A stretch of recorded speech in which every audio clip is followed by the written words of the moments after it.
Amigos, colegas, alunos, hoje mais uma vez estamos juntos e com um grande prazer, afinal, a live ficou parada aí por algumas semanas, afinal de contas, são muitos compromissos de trabalho que nós temos dentro do IEPREV e às vezes nós não conseguimos fazer live toda semana.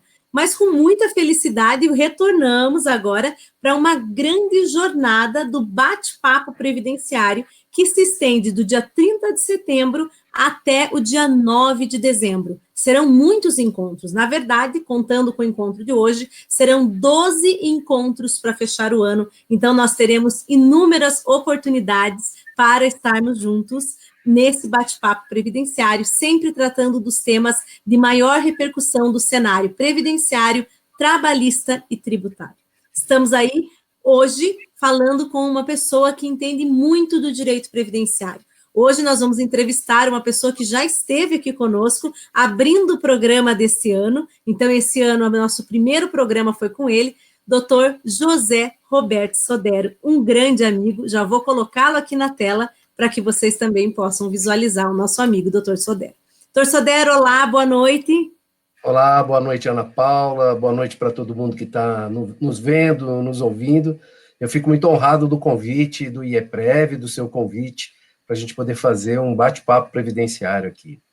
Eu que agradeço por o senhor estar presente conosco em mais essa oportunidade. Doutor Sodero, primeiro quero dizer que o programa fez um ano, agora em agosto, então foi uma felicidade, nós somamos aí mais de 400 mil visualizações. Em agosto nós estávamos com 320, agora somando esses últimos meses, os últimos encontros aí, nós estamos com mais de 400 mil visualizações, somando tudo, só de Facebook, né? Sem contar as de YouTube, Instagram, porque lá a gente reproduz aquilo que é realizado aqui ao vivo. Então, primeiramente, dizer que eu agradeço esse público fiel que está conosco. Quando não pode assistir no momento, assiste no dia seguinte. A gente já faz parte um pouquinho da semana do nosso público previdenciário. E quero agradecer ao senhor, porque eu sei que a sua agenda está corrida. Ser presidente da Comissão de Direito Previdenciário, do maior, né, Colégio Eleitoral do Brasil, em épocas de reforma, não é fácil, né, doutor Sodero? Ana, não é fácil e é fácil. Não é fácil porque as demandas são grandes, nós estamos numa fase difícil de ataque contra os direitos sociais, dentre eles a Seguridade Social. Então, a correria tem sido muito grande, até porque nós optamos, a OAB de São Paulo fez uma opção de buscar a sociedade, conversar com a sociedade, ficar mais próxima da sociedade. Então, isso traz uma demanda. E é fácil porque, do outro lado, aqui em São Paulo, nós temos um presidente da nossa seccional, Dr. Caio Augusto, que tem proporcionado para a nossa Comissão de Direito Previdenciário todas as possibilidades e facilidades para o trabalho ser desenvolvido. Então, assim, nós contamos com toda a diretoria da OAB, né, no caso nosso das comissões, o nosso vice-presidente Ricardo Toledo. Então, nós temos conseguido fazer muitas coisas, fazer um caminho por conta dessa facilidade que a diretoria da OAB está dando aqui. Isso é importante, né, doutor Sodero? Na verdade, é o suporte, né? É um suporte para esse momento complexo. Mas, assim, quando eu falo que não é fácil, eu vou aproveitar esse nosso início de bate-papo, porque eu gosto também que o nosso seguidor, ele saiba que nós somos pessoas normais, né, doutor Sodero? Somos. O senhor tem esposa, tem filho, tem escritório para cuidar, eu sempre brinco, tem que trabalhar, porque também tem contas para pagar, né? Então, eu digo que não é fácil porque tem uma fase de renúncia também, né, doutor Sodero? Tem. Ana, tem que ter, né? A sorte nossa é que o nosso pessoal aqui dos escritórios que nós temos é um pessoal muito comprometido, tem ajudado muito, porque, assim, a dedicação, ela, para mim, por exemplo, não consigo me dedicar pela metade para as coisas, né? Minha dedicação estava sendo grande. No começo, eu dizia aqui no escritório que eu ia me dedicar todas as segundas-feiras para a OAB. Mas teve semana passada aí que eu comecei no domingo à tarde e voltei para casa no sábado à noite. Então, assim... Mas, assim, a gente tem feito com muito carinho, a recepção dos colegas. O direito previdenciário tem uma coisa bacana, né, Ana? Que, assim, as pessoas são pessoas do bem. Então, a gente precisa valorizar pessoas do bem, pessoas que querem ajudar, pessoas que entendem que a gente precisa ter uma união, que quando a gente não tem uma união, nós conseguimos estabelecer uma força capaz de enfrentar os desafios que se apresentam. Então, assim, em todos os lugares que eu tenho ido, semana passada foi uma loucura, acabei no sábado em Betim, né? Cheguei no domingo, era 00:30, quando eu cheguei na minha casa aqui, mas, assim, todo mundo muito afim de conversar sobre o direito previdenciário, de entender o que são essas reformas que foram propostas, o intuito das pessoas debater em casa, debater nas escolas, debater com a sociedade organizada, porque por mais que pareça, Ana, que a reforma tem um fim e que ela acaba por si só, eu não entendo assim. Eu acho que tem uma continuidade e a gente vai ter que estar preparado para isso. Com certeza. Doutor Sodero, eu não sei por que travou aqui, eu não estou conseguindo ver nenhum comentário, mas eu estou abrindo o Facebook no meu celular, porque o pessoal já está ali a todo vapor com os comentários, e eu não estou conseguindo fazer a leitura. Então, para não ser injusta, doutor Sodero, com o pessoal, eu vou ler aqui para que o senhor acompanhe também, tá? Boa noite aqui da Maria Aparecida Naime, do Adson, meu aluno queridíssimo, boa noite, a Lúcia Catarina Ronque, a Késia Barros, a Leila Aparecida Reis, ela colocou verdade, doutor Sodero, o direito previdenciário requer ser uma pessoa do bem. A Liliane Guanabens também, dando boa noite aqui. Então, aqui só para registrar, nós já estamos com 60 pessoas ao vivo online, com 5 minutos de programa. O senhor sempre é um grande sucesso, viu só? Não, é você, Ana. É você com a sua simpatia, com a sua qualidade da conversa. É isso que atrai o pessoal aí. Não, eu tenho, como é que se diz? Eu tenho controvérsias. São os meus convidados, hein? Aqui o Marcelo Fontes, querido, a Ana Enes. Boa noite, que satisfação ouvir o professor Sodero. Fiz uma oficina dele no congresso do IEPREV. Ana, que felicidade que eu tenho quando alguém me fala que foi no congresso, que participou das nossas oficinas, que curtiu o evento. Olha, meses depois eu ainda escuto isso e meu coração fica assim, para saber que todo esse esforço vale a pena. E para contar para vocês que nós já estamos a todo vapor com diversas reuniões do congresso do ano que vem, doutor Sodero. Nossa, Ana, porque assim, eu vou dizer para você que o IEPREV fez um marco importante, né? E assim, quando a gente faz um marco desse, a responsabilidade aumenta, porque o ano que vem eu tenho certeza que vocês vão querer se superar. Acho difícil vocês se superarem, porque vocês foram assim de uma excelência. Então, assim, nós que fomos os palestrantes, fomos tão bem tratados, foi assim um tratamento muito bacana, as pessoas os congressistas, o mote total do congresso, foi tudo muito excepcional. Para mim, foi muito especial, né? Para mim, foi muito especial. Eu acho que para todos que tiveram a oportunidade ou de serem congressistas ou de palestrarem, ficaram com uma marca importante do IEPREV, viu? Que bom. Eu fico feliz, doutor Sodero, porque o senhor sabe o quanto eu gosto de organizar evento, né? E, acima de tudo, eu gosto de cuidar das pessoas. E acho que uma coisa que a gente sempre tenta fazer no IEPREV, e não só eu, como a equipe toda, né? É tratar as pessoas como se elas estivessem na nossa casa. Então, a gente sempre faz o evento em Minas, justamente porque o evento, ele é um evento que faz ali ele relembra, né? Ele remete à nossa origem. Afinal, o IEPREV é um evento, é um instituto mineiro. Mas ele se tornou, ao longo do tempo, nacional, e a ideia é sempre atender as pessoas como se estivessem na nossa casa. Mas, falando em evento, doutor Sodero, acho que é um ótimo momento para a gente falar para o pessoal que nós estamos lançando hoje, né, em parceria com o doutor Sodero, com a Comissão de Direito Previdenciário da OAB. Eu digo com o doutor Sodero porque foi um dos grandes idealizadores dessa ideia. Vou passar a palavra para o senhor falar.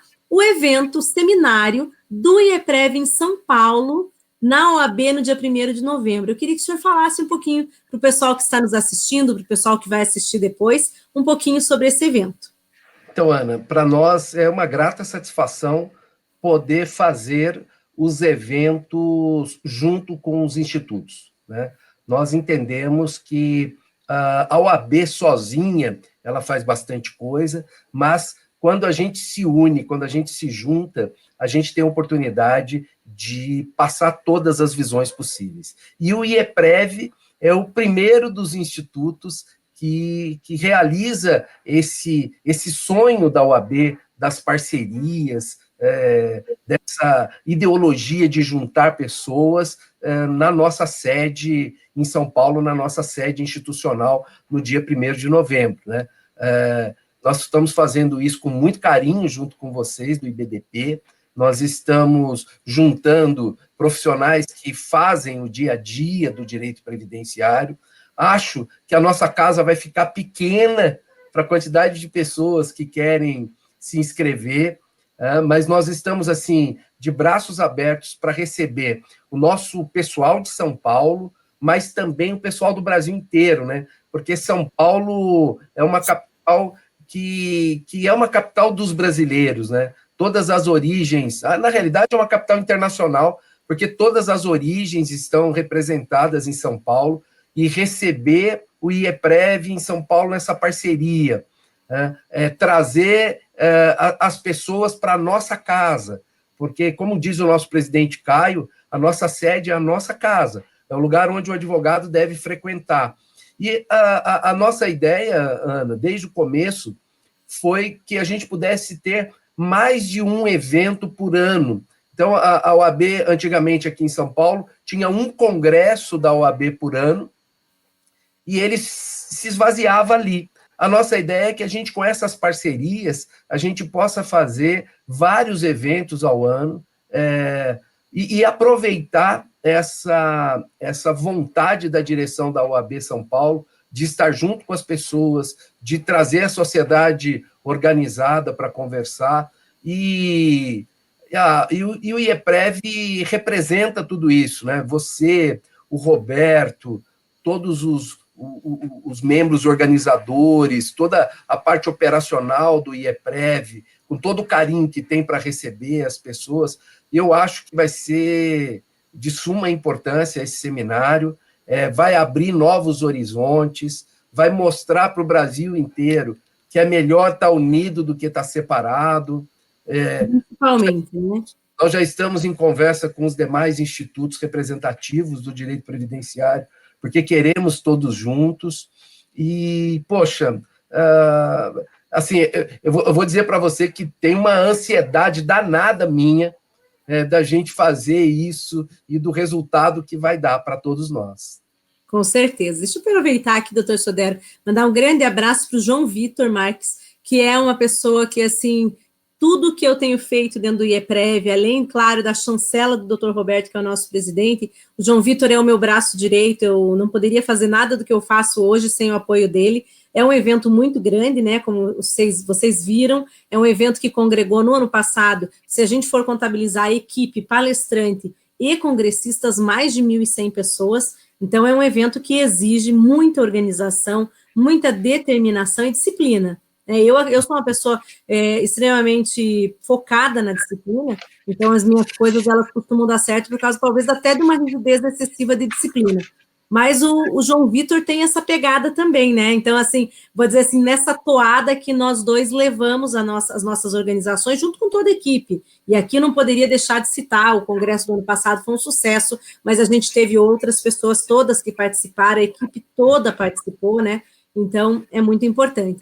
E eu tenho certeza que esse evento de São Paulo vai seguir nessa linha. O doutor Roberto está acompanhando pessoalmente todos os preparativos para o evento de São Paulo, então ele está também muito animado, muito feliz por essa possibilidade, essa parceria com a OAB São Paulo. a OAB, que embora eu esteja licenciada da advocacia, é a nossa casa, né? Eu sempre falo isso.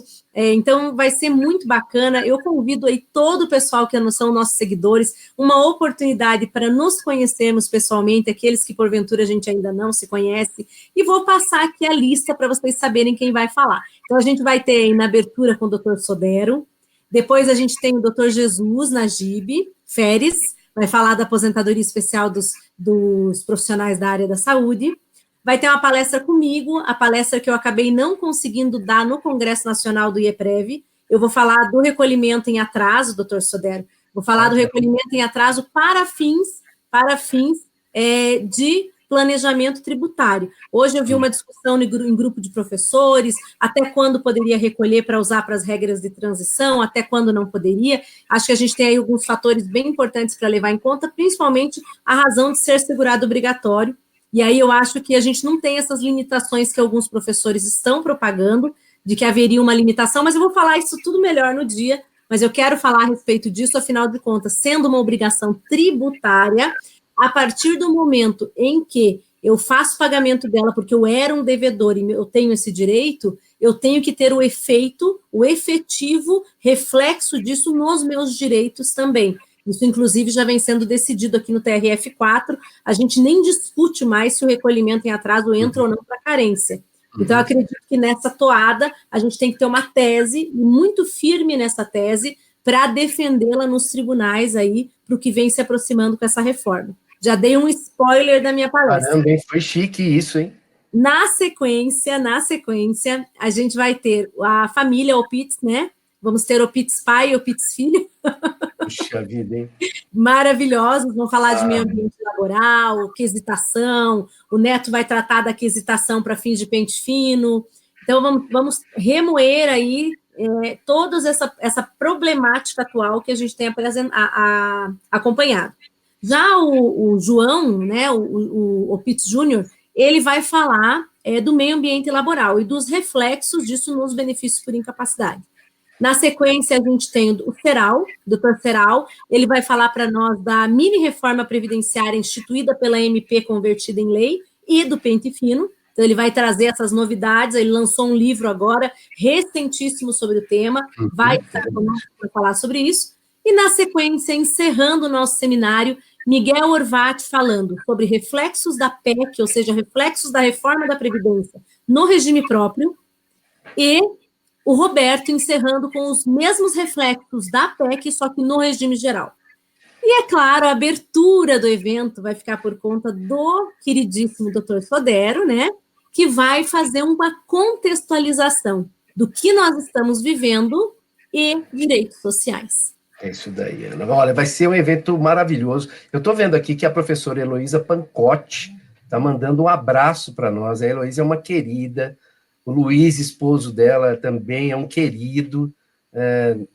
Para a gente aqui, ter vocês na assistência é uma honra e uma responsabilidade, né? Com certeza. Eu estou mandando aqui eu até fixei o comentário da Heloísa, porque eu não a conheço pessoalmente, espero que essa seja uma oportunidade. A Heloísa que eu quero levar para o congresso já do ano que vem, do IEPREV, ela sabe, eu já fiz um comentário aqui, o Seral já me fez várias vezes menção aqui às palestras dela, né? E eu quero aproveitar essa oportunidade para fazer mais um spoiler. Estou cheia de spoiler hoje. Estou igual Quero ver, Ana. Vamos lá. Quero contar que o doutor Seral vai nos apoiar aí no evento como coordenador científico do evento do ano que vem. Então, essa é uma novidade também, ele nem sabe que eu já estou contando, eu ia contar na live com ele, mas não aguentei. Não aguentou, Ana. Eu não aguento. O Seral é um querido, né? Eu vou contar. O Seral é um querido, uma competência maravilhosa, alguém que tem defendido a Previdência Social como direito fundamental, como ninguém. Será uma referência para todos nós, né? Alessandra Minaré, minha amiga querida, eu li tão rápido aqui que acabei não mandando um beijo para ela. Um beijo para a Alessandra também. Simone Hirossi, Bruna Correia, coordenadora aqui de Florianópolis, a Leila. Então, todo esse pessoal que está conosco, desculpa se às vezes eu pulo, né? Mas é porque a gente começa aqui a se empolgar e não consegue terminar. A Vicky Nascimento também, nossa consultora de vendas, Mandar um abraço pro marido, né, doutor Sodero? Se eu não mandar um abraço pro marido aqui, pode ser que daí depois eu tenha problemas. Olha Né? só, ele tá no boa noite. O Anderson é um querido, né, Ana? Demais da conta. Eu, às vezes, até sacaneio ele, eu bato aqui na câmera, ele tá de pijama assistindo a live do outro lado, eu pego ele. Ele falou que não tá dando para confiar em mim como cinegrafista aqui. Não dá. Ele já senta até mais longe aqui. Olha só, está escondido hoje. Mas vamos começar com o nosso tema, então, né? Mandando os devidos abraços, mandando por final aqui um abraço para Inês Garavelli e para Thaís Salzon, que é a nossa professora de gestão na pós também. Um grande abraço. A Thaísa, que vai ser a próxima entrevistada no dia 7 de outubro. Muito bom. Bem, então vamos lá. Doutor Sodero, que tempos são esses, né? A gente não tem dúvida que são tempos estranhos. Por mais que eu até concorde com uma coisinha ou outra da reforma, as coisas elas foram tomando um rumo um pouco, como que eu poderia dizer? Um pouco extravagante. Nós tínhamos uma proposta que parecia ser aprovada aí num 70%. O próprio governo, em várias vezes, confessou que esperava aprovar 68% a 72% da reforma. No final, o que a gente tem é uma reforma aprovada em quase 85%. Queria que você fizesse aí um resumo, em alguns minutos, aí uns 5 minutos, pelo menos, pode falar à vontade. O que foi isso? O que a gente está vivendo? O que isso impactou de uma forma muito, assim, objetiva? Para aquele cidadão que está acompanhando a gente, o que isso mudou na vida dele? Ana, eu acho assim, tentar fazer uma análise de conjuntura, né? Por que a proposta que foi colocada em discussão quase toda foi aprovada? Primeiro que a gente, quando a gente discute qualquer mecanismo legislativo, há necessidade de que os atores se apresentem para a discussão.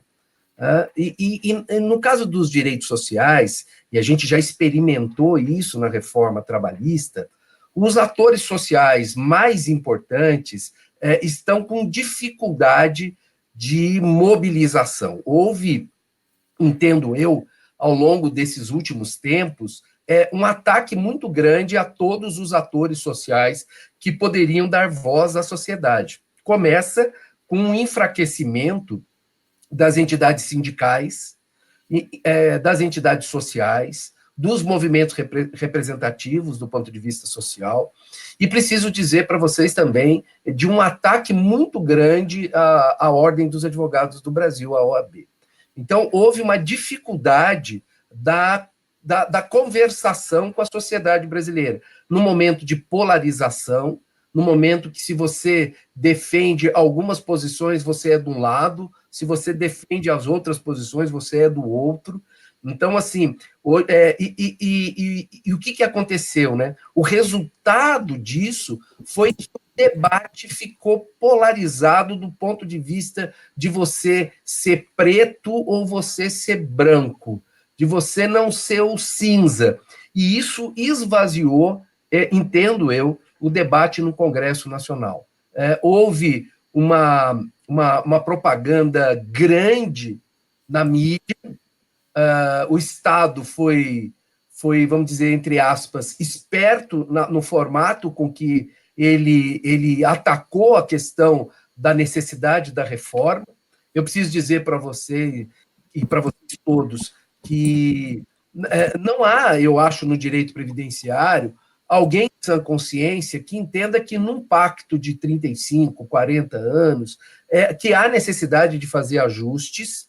O que não pode acontecer, Ana, e aí a minha crítica a essa reforma, é um ataque ao direito previdenciário ou à seguridade social sob o fundamento econômico de que há necessidade de uma economia de R$1 trilhão, e aí quem que a gente escolhe? A gente escolhe a Previdência Social ou a gente escolhe a Seguridade Social para trabalhar isso. Então, o debate aonde ele era importante, que é no Congresso Nacional, e também perante a sociedade, nas mídias, ficou muito do lado econômico e pouco do lado do direito. Quando a gente tem um desequilíbrio nos debates, o desequilíbrio ele não torna o debate tão democrático como parece que existe, porque o debate fica só na zona da formalidade. Nós abrimos a oportunidade para que todas as partes viessem ao Congresso Nacional para discutir. Mas, assim, eu me lembro quando estive na CCJ, representando o Conselho Federal da OAB, que no debate havia uma agressão contra a figura da OAB. Então, assim, era uma conversa ruim, onde as pessoas deveriam estar debatendo os limites do direito e os limites da necessidade de ter uma recuperação financeira e atuarial da Previdência Social como um todo, ou da Seguridade Social, mas um debate que foi polarizado. Então, eu vejo que esse formato que caiu no colo da gente, caiu numa hora ruim, Sim. Onde temos uma quantidade grande de desemprego. Nós somos hoje 14 milhões de desempregados, mais 20 milhões de desalentados. A outra questão da conjuntura é essa polarização. A polarização não ajuda ninguém. Tenham certeza que não ajuda ninguém. Eu aprendi ao longo do tempo, Ana, que quando a gente faz uma negociação, o melhor resultado é o ganha-ganha. Eu não vou fazer uma negociação que um lado ganha e o outro extremamente perde, porque isso cria, ao longo do tempo, no decorrer do tempo, uma sensação de quem perdeu, de que foi enganado. Acho que nessa minha correria, nessa minha conversa que a gente optou aqui em São Paulo por fazer com a sociedade, quando nós chegamos nas universidades, quando nós chegamos nas praças, quando conversamos com as pessoas e eles entendem o resultado da reforma, há uma indignação danada. Né? E essas pessoas que serão as afetadas. Né?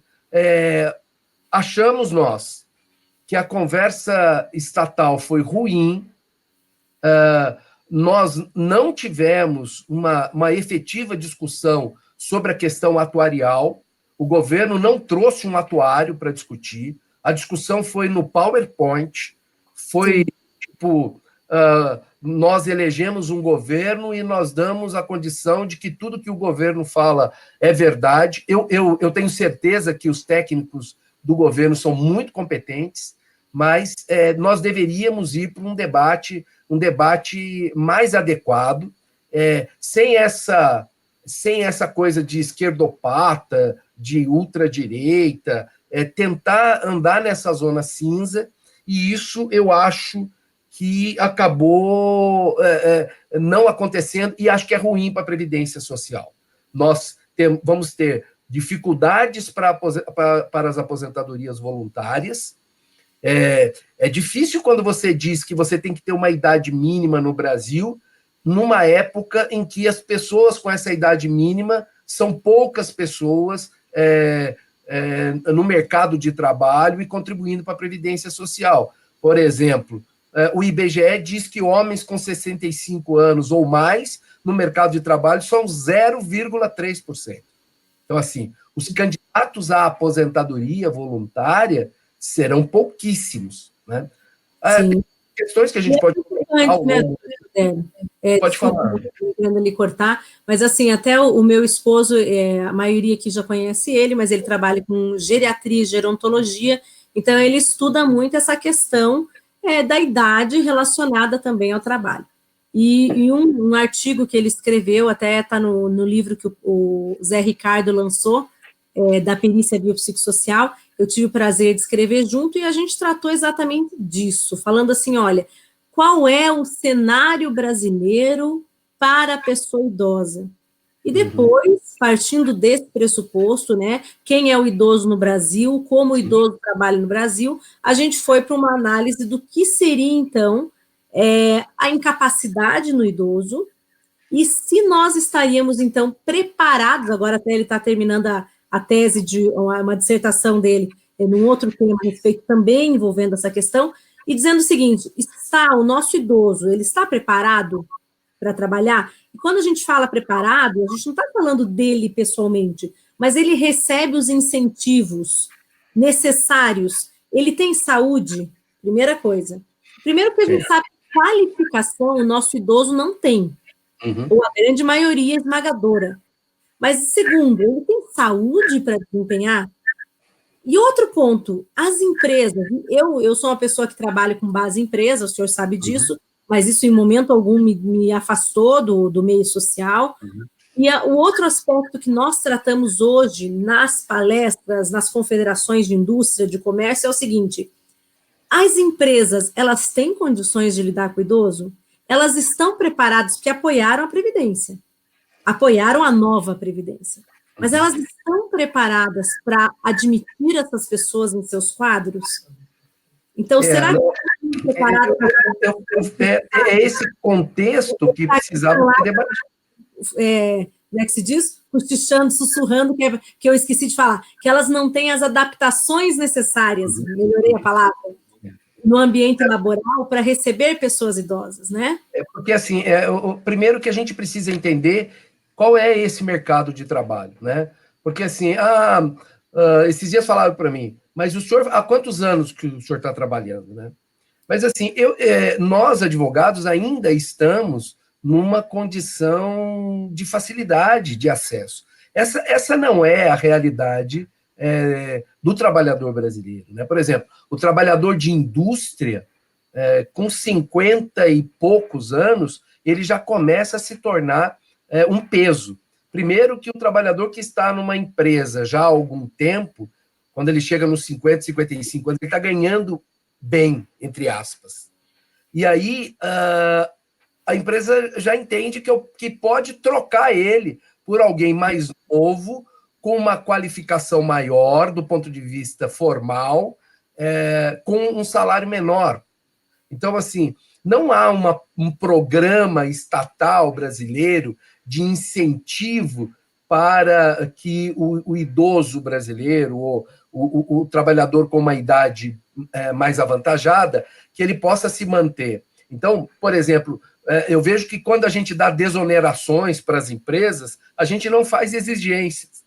Imagine que nós poderíamos fazer exigências de programas de qualificação, de reabilitação profissional, né? de um estabelecimento de coisas que nós entendamos mesmo. Nós estamos fazendo uma política pública para que as pessoas possam ter acesso à ideia da previdência social.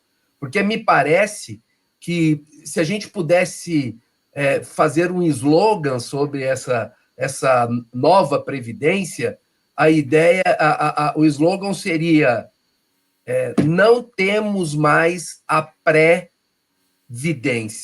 Não conseguimos mais prever, não conseguimos mais planejar a aposentadoria. E quando você não consegue planejar, não consegue prever, meu pai diria, se estivesse vivo, você fica um homem desacursoado, uma mulher desacursoada.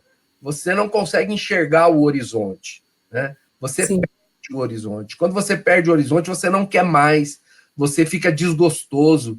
E me parece que, do ponto de vista global, há uma tentativa de sucateamento da Previdência Social no formato que ela foi construída pela nossa Constituição Federal de 1988, com um único viés de tornar um mercado de previdências privadas para um povo que ganha, na média, R$ 2.200 e que não tem condições de poupar. Me parece que, do ponto de vista global, é isso. Deixa eu aproveitar aqui, doutor Sodero, mandar um abraço para o Washington. Ele lançou recentemente uma obra. Eu quero muito convidá-lo para vir aqui. Nosso cafezinho, né, Washington? Tá difícil. A gente combina, mas quando eu vou a Brasília, embora eu vá com frequência, o CARF, o nosso horário, ele começa às 8 e termina às 8 da noite. Eu não consigo marcar nada.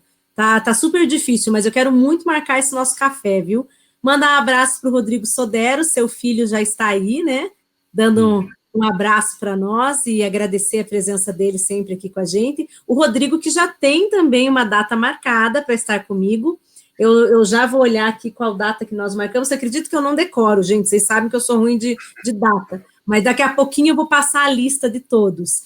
E a Chiquinha Nascimento, grande abraço. O José Antônio de Rezendes fez uma ponderação interessante. É a mudança do Estado solidário e social para o Estado individualista. Me parece que a proposta é nessa ideia da individualidade, né? Aplicar... Eu tenho uma preocupação, doutor Sodero, desculpa lhe cortar, mas eu tenho uma preocupação e daí eu jogo a bola para o senhor novamente. Olha só, será que chegaremos ao ponto de precisar de uma política pública que coloque uma meta, um número de empregados de idade mais avançada, como a gente tem do PCD? E será que fazer isso com a pessoa mais idosa não seria colocar ela dentro de uma linha de uma certa discriminação? Aí devolvo para o senhor falar um pouquinho sobre isso. Ana, você estava falando do trabalho que você fez junto com o Anderson, né? A gente precisa entender quem é essa gente tupiniquim. Falar de reforma na Europa, falar de reforma em países mais desenvolvidos, é muito fácil de falar, porque eles vivem uma outra realidade. Quando a gente trata... Olha, eu não sou tão velho assim, mas eu tenho 56 anos. É novo. Parece que sim. As más línguas dizem outra coisa. Mas as pessoas da minha idade e da minha idade para frente, as pessoas mais velhas, nós vivemos num país que nós não tínhamos saúde adequada.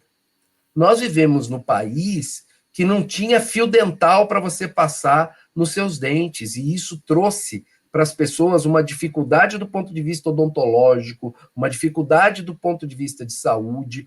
Nós, na nossa época, nós não tínhamos tanta facilidade de ter acesso à comida, por exemplo, como se tem hoje. Então, as pessoas que estão na minha idade, que estão na proximidade de se aposentar, ou já se aposentaram, essas pessoas sofreram muito com sua saúde.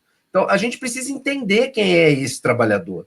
É muito fácil você falar do trabalhador europeu lá de Portugal, por exemplo. Um homem com 65 anos em Portugal, ele é diferente do homem com 65 anos no Brasil. Começa, por exemplo, que ele não precisa pagar a escola do neto. A escola pública lá não foi sucateada. Muito pelo contrário, a escola pública lá ganhou contornos de escola privada. Então, a gente precisa entender os contextos para a gente poder estabelecer políticas. Acho eu que, num primeiro momento, do jeito que essa reforma fez, eu acho que há necessidade de estabelecer políticas públicas de garantia de emprego para os mais velhos. Lembro da estabilidade decenal da CLT, que com a Constituição Federal e com a opção obrigatória do Fundo de Garantia, ela acabou terminando. Mas talvez fosse um modelo para esse momento de transição, para que as pessoas não sofressem tanto. Porque, assim, você imagina, Ana, a gente precisa entender que atrás de toda essa discussão tem gente. Foram pessoas que entregaram a sua capacidade laboral para o crescimento do país, porque todos ajudaram a fazer o crescimento do país, e que agora se veem excluídos da possibilidade de se aposentarem. Então, me parece que o espectro de informação para a sociedade é um espectro ruim, de não confiança, né? Agora veio à minha cabeça o livro do Vitor Souza, né? Um livro excepcional sobre o princípio da confiança, que a confiança que é essa confiança que no Brasil há necessidade de ter no Estado. Porque, diferentemente dos Estados Unidos, por exemplo, em que se confia muito no mercado, acho eu até excessivamente, mas se confia muito no mercado, aqui no Brasil há necessidade dessa confiança estatal. Essa é a nossa história. Esse foi o caminho que a gente escolheu. Precisamos estabelecer outros parâmetros? Acho que sim, mas no momento oportuno. Por exemplo, precisamos conversar sobre qualquer reforma quando a economia estiver funcionando.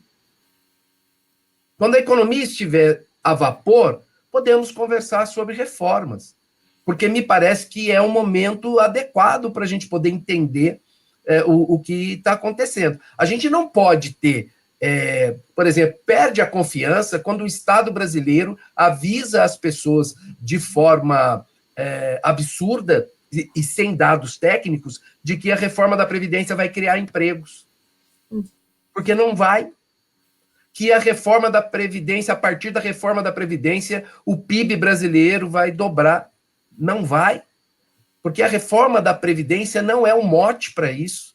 Uma outra questão, Ana, que ninguém conversou a respeito disso, é tirar 1 trilhão da economia, porque quando eles falam que vão economizar 1 trilhão de reais, eles estão retirando 1 trilhão de reais de pagamento de benefícios. E isso vai refletir em cada município do Brasil.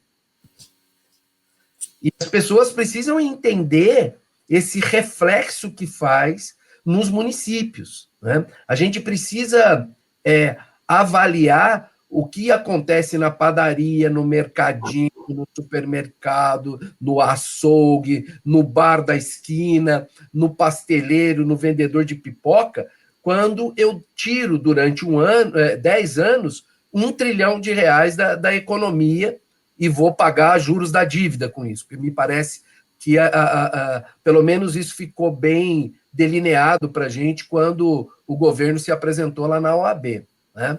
Então, assim, a economia de 1 trilhão de reais não é para investimento em educação e saúde, é para dar um conforto para o mercado para o pagamento dos juros da dívida.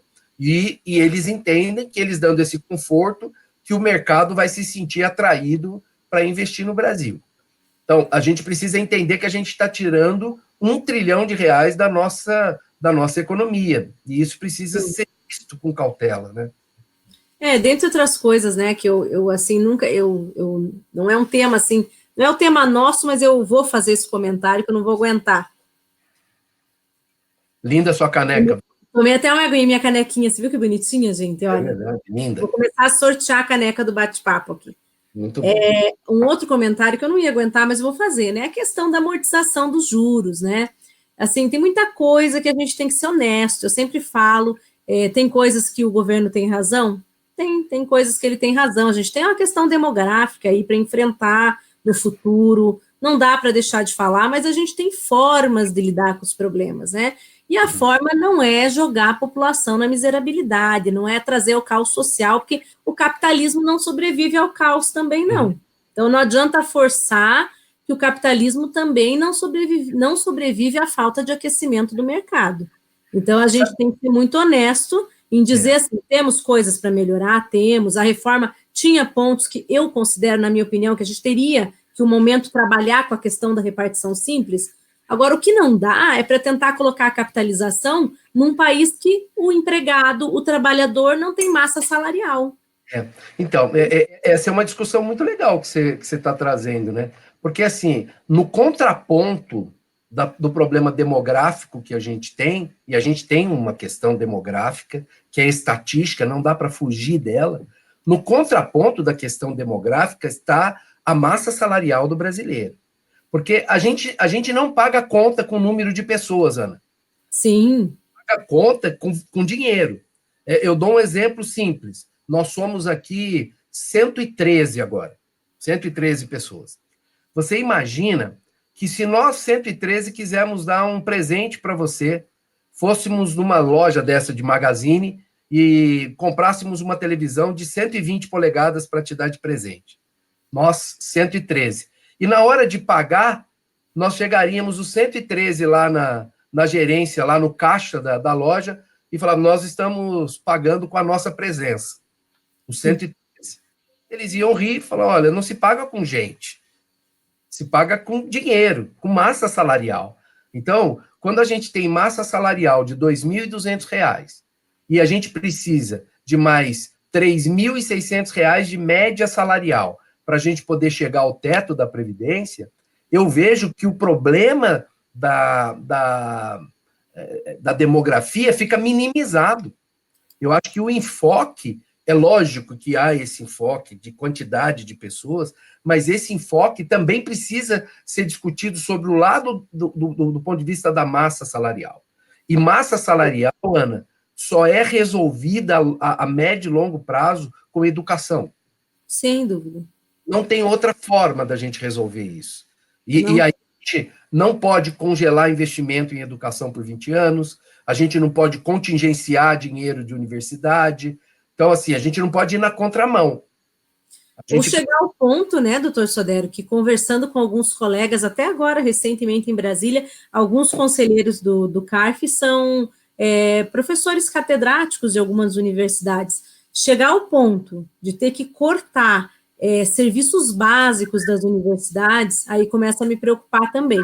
Porque é quando a gente começa a travancar aquilo que a gente considera fator propulsor, opa, quase que não saiu a palavra aqui, foi bem, Ana, foi bem. Do próprio crescimento do cidadão, a gente tem um problema muito mais grave do que falar de dívida, do que tratar de juros, do que falar aqui que o caixa da Previdência está quebrado. E isso realmente, eu confesso que tem me preocupado bastante nas últimas semanas, isso tem me trazido aí preocupações que há pouco tempo eu achava que eram fáceis de serem superadas e hoje eu já tenho algumas dúvidas a respeito disso. Doutor Sodero, vamos falar um pouquinho agora, assim, só para a gente não esquecer de abordar nenhum ponto importante, vamos falar um pouquinho sobre a PEC em si, né? A gente tem questões políticas, nós tivemos uma vitória no passado aí no governo Temer, com a 287, porque por falta de governabilidade ele não conseguiu aprovar a reforma. Em contrapartida, a gente vê agora uma situação política muito complexa, não estou aqui sendo partidária, até porque nós dois temos posicionamentos diferentes, nós conseguimos conversar numa boa sempre.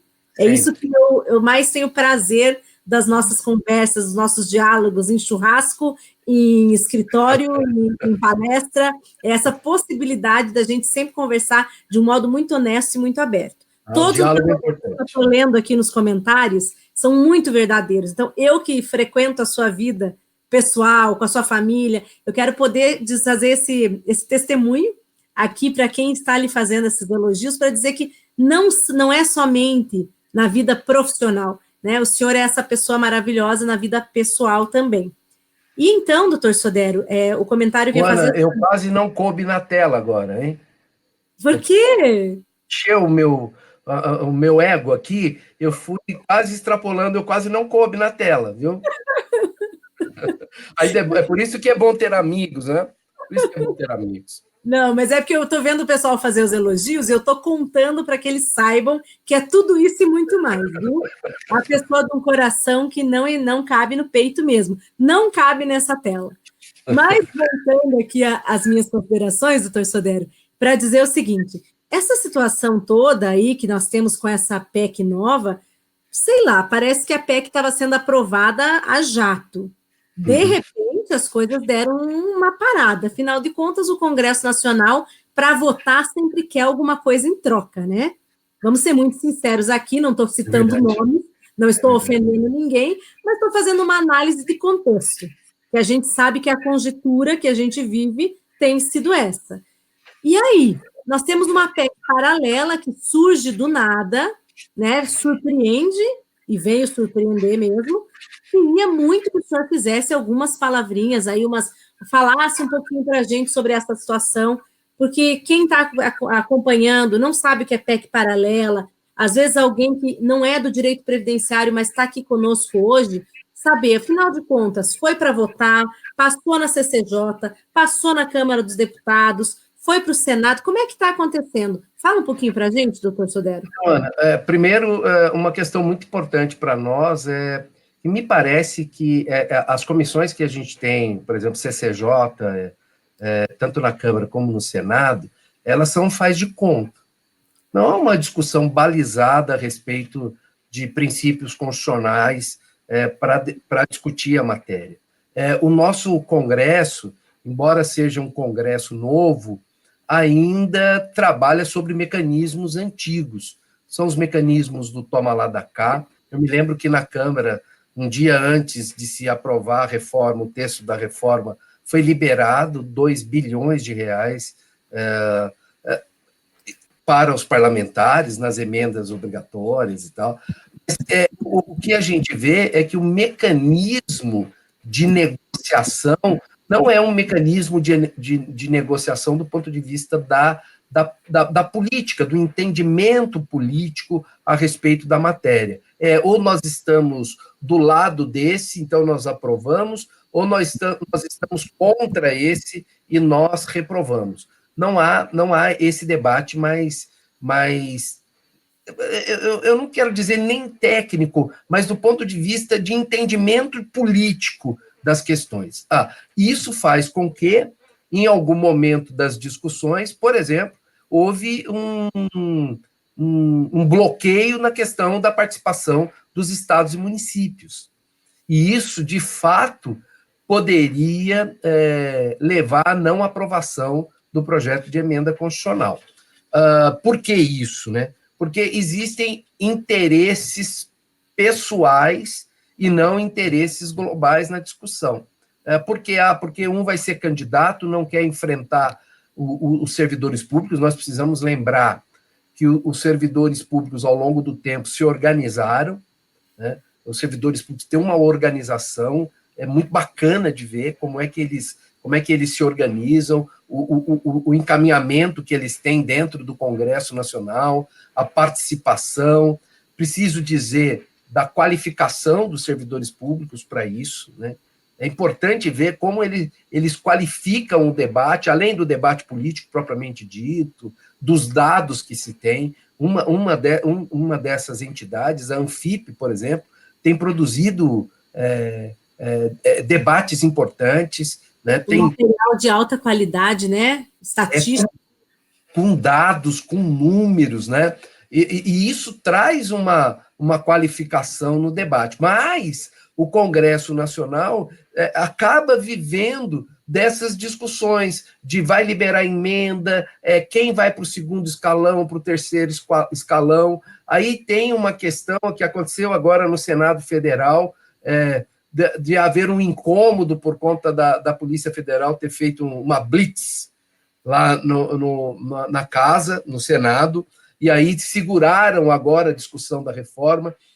E mesmo eu me colocando numa situação de ser contra a reforma do jeito que ela está colocado, fico incomodado com esse jogo de conversas, porque não é um jogo de conversas de, vamos segurar aqui, porque precisamos melhorar o debate, né? O Senado poderia ter feito isso de forma melhor, Ana. O Senado poderia ter qualificado melhor o debate, melhor do que foi qualificado na Câmara. Eu acho que nós tivemos uma ou outra discussão mais qualificada na Câmara, mas me parece que o Senado Federal acabou indo ao reboque. E como ele foi a reboque, para não ficar feio para o Senado Federal, aí estabeleceu-se a tal da PEC paralela. Deixa eu fazer um adendo aqui no seu comentário para dizer que, particularmente, eu frequento muito as duas casas, né? Já que agora trabalho em Brasília, tenho tido essa oportunidade. Normalmente, após os julgamentos do CARF, eu também, por, sei lá, né, coincidência divina, todas as coisas importantes da PEC foram votadas em dias de julgamento, das semanas de julgamento do CARF, que eu estava lá. Então, eu saía do CARF, ia para a Câmara. Então, eu acompanhei muito, passei a conhecer os deputados, a conhecer os senadores, você acaba indo conversar com às vezes com o assessor, com outro, alguns amigos são amigos dos próprios parlamentares, então eu acabei tendo um pouco mais essa vivência, porque justamente na 287, doutor Sodero, eu sofri muito pelo fato de que eu não tinha conhecimento com nada deles lá. Então, eu prometi para mim mesma que eu ia mudar um pouco esse meu panorama, e isso foi bem bacana, embora a gente não altere o que eles pensam, é muito legal a gente conseguir compreender o que está acontecendo. Eu acho que isso é importante para todo brasileiro. Uhum. E eu me decepcionei muito, porque do que eu conhecia do Congresso, eu esperava um protagonismo por parte do Senado. Mesmo que fosse negativo, mesmo que fosse contra aquilo que eu acredito, mas a forma que a PEC foi votada, que ela passou por dentro do Senado, eu achei que foi um vexame. Uhum. Esperava muito melhor de lá. E eu acho que houve... como o senhor disse. Isso, porque eu acho que houve uma esperança de alguns atores sociais de que a conversa no Senado seria uma conversa mais qualificada. Sim. Eu vi institutos, por exemplo, se movimentando muito, né? A tentativa de fazer convencimentos mais técnicos, né? Mas entendo que a sensação que eu tenho, Ana, é que para não ficar feio para o Senado, porque assim, a conversa era, se nós fizermos alguma alteração, vai ter que voltar para a Câmara. Mas é assim que funciona, é democrático isso, porque senão o Senado fica carimbando tudo que a Câmara faz. Pois é. E isso quebra o pacto que a gente tem de ter um sistema bicameral, vamos chamar assim, né? Quebra esse pacto, a gente perde a confiança. A sociedade começa a falar assim de forma equivocada, entendo eu, temos que fechar o Senado, temos que fechar o Congresso, temos que fechar o Supremo Tribunal Federal, como se as instituições fossem responsáveis pelos equívocos dos atores que estão lá, e não é verdade isso. Então, assim, a gente precisa apostar que o sistema bicameral no Brasil, de fato, funcione para esses debates. A PEC paralela, por outro lado, Ana, pode trazer uma nova possibilidade de discussão dos direitos, talvez num outro momento não tão turbulento, não tão extremista. E por isso que eu tenho conversado muito, Ana, da responsabilidade que a advocacia tem de estar preparada para essa recepção de discussão. Eu preciso fazer uma autocrítica para a advocacia, acho que a gente demorou muito para pegar. Parecia o Fusquinha que eu tinha lá quando eu comecei a trabalhar pela primeira vez, que ele ficava no nheque, e não pegava. Na PEC 287 nós pegamos. A advocacia foi ao Conselho Federal da OAB, numa data importante, nós tínhamos 400 advogados e professores de direito previdenciário, fomos ao Congresso Nacional naquela data. Eu sei que talvez isso não tenha sido o motivo para que a PEC não fosse votada. Me parece que o presidente Temer ajudou bastante a PEC não ser votada, mas houve uma mobilização da advocacia nesse sentido. Sim. Eu quero dizer que eu só fazer um adendo, que eu estive nesse dia, eu estava na Câmara, no Congresso, quando vocês chegaram, e eu me senti muito emocionada, foi muito emocionante. Foi um dia emocionante, porque eu me lembrei da época que eu era do DA estudantil, da gente cantar o hino nacional, deles chamarem uma espécie de tropa de choque para não deixar a gente entrar, e a advocacia foi lá, foi brava, né? Foi uma advocacia... Eu me lembro, na votação da PEC 287, nós fomos retirados lá à noite, né? Isso, a votação foi feita a substituição de deputados pelo WhatsApp. São coisas que marcam a gente. E é importante, Ana, porque assim, quando a sociedade está desmobilizada, os atores do Congresso Nacional têm uma facilidade de resolver as coisas de um formato que não é democrático, no meu entender. Então, Sim. assim, sociedade organizada equilibra o debate, dá oportunidade para o debate. Não ficam empurrando goela abaixo da sociedade questões sem ter um debate. Vou repetir, nós não somos donos da verdade, eu acho que nós devemos conversar, é importante que a gente converse, mas a conversa precisa ser leal, a conversa precisa ser honesta, mexer com a nossa inteligência é muito ruim. Sim. Ruim. Para quem vive de inteligência, que nem a advocacia, mexer com a nossa inteligência é muito ruim. Eu acho que a gente precisa convocar a unidade dos atores sociais, a gente precisa conversar com os movimentos sociais, eu acho que a gente precisa conversar com todos os institutos. Não existe protagonismo se a gente não ganha. Sim, com certeza. Eu sou o dono disso. Do quê? Dessa porcaria. Então, você não é nada. Então, Depois, doutor Sodero, assim, o objetivo ele tem que ser comum, porque se for para lutar por algo, para aparecer, né, nem entre nessa, porque vai gastar muita energia para pouco resultado. A ideia justamente é trabalhar em conjunto para o bem comum, porque aqui, olha, eu subi em caminhão de som, coisa que eu nunca tinha feito na vida, e nem me arrependo. Eu queria ter visto, hein, Ana? Eu subi, eu tenho gravado, depois te mostro. Eu subi um caminhão de som na véspera do Ano Novo, em 2016. Eu fiz aqui passeata, fiz tudo que é assim, a gente acreditou que foi importante e foi, porque a PEC 287 não passou. O que me preocupa é que quando chegou a PEC 6, parece que as pessoas já estavam um pouco cansadas. O senhor disse uma coisa muito certa no início dessa live. A gente iniciou o contexto muito ruim. A gente veio de uma partidarização, eu chamo de uma bestialização partidária, porque as pessoas, de importa qual lado, aquela pessoa que perdeu a capacidade de conversar e começou a se atacar, ela esqueceu que nós vivemos todos no mesmo país. E a partir do momento em que a pessoa pensa que só porque ela está defendendo um direito social, ela é de um lado ou é do outro, isso prejudica e se torna um terreno fértil para que o mal se propague e as ideias pouco democráticas, ou eu diria mais, né, as ideias de alguns setores tenham aí uma fertilidade muito maior nas suas raízes e nos seus frutos do que aquelas que são para o bem coletivo. Ana, sabe por quê? Porque a questão da política, ela não é o cumprimento de missões. Meu pai, que foi militar, meu pai dizia que havia uma diferença entre o militar e o político. O militar cumpre missões. O político precisa conversar, debater, entender.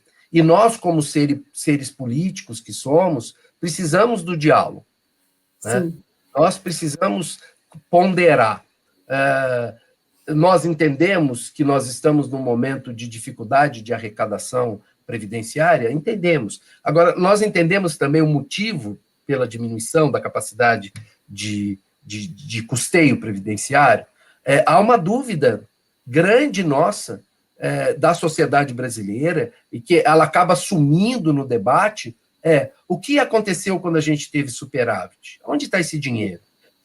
Por que a gente não cobrou quem deve para a Previdência Social?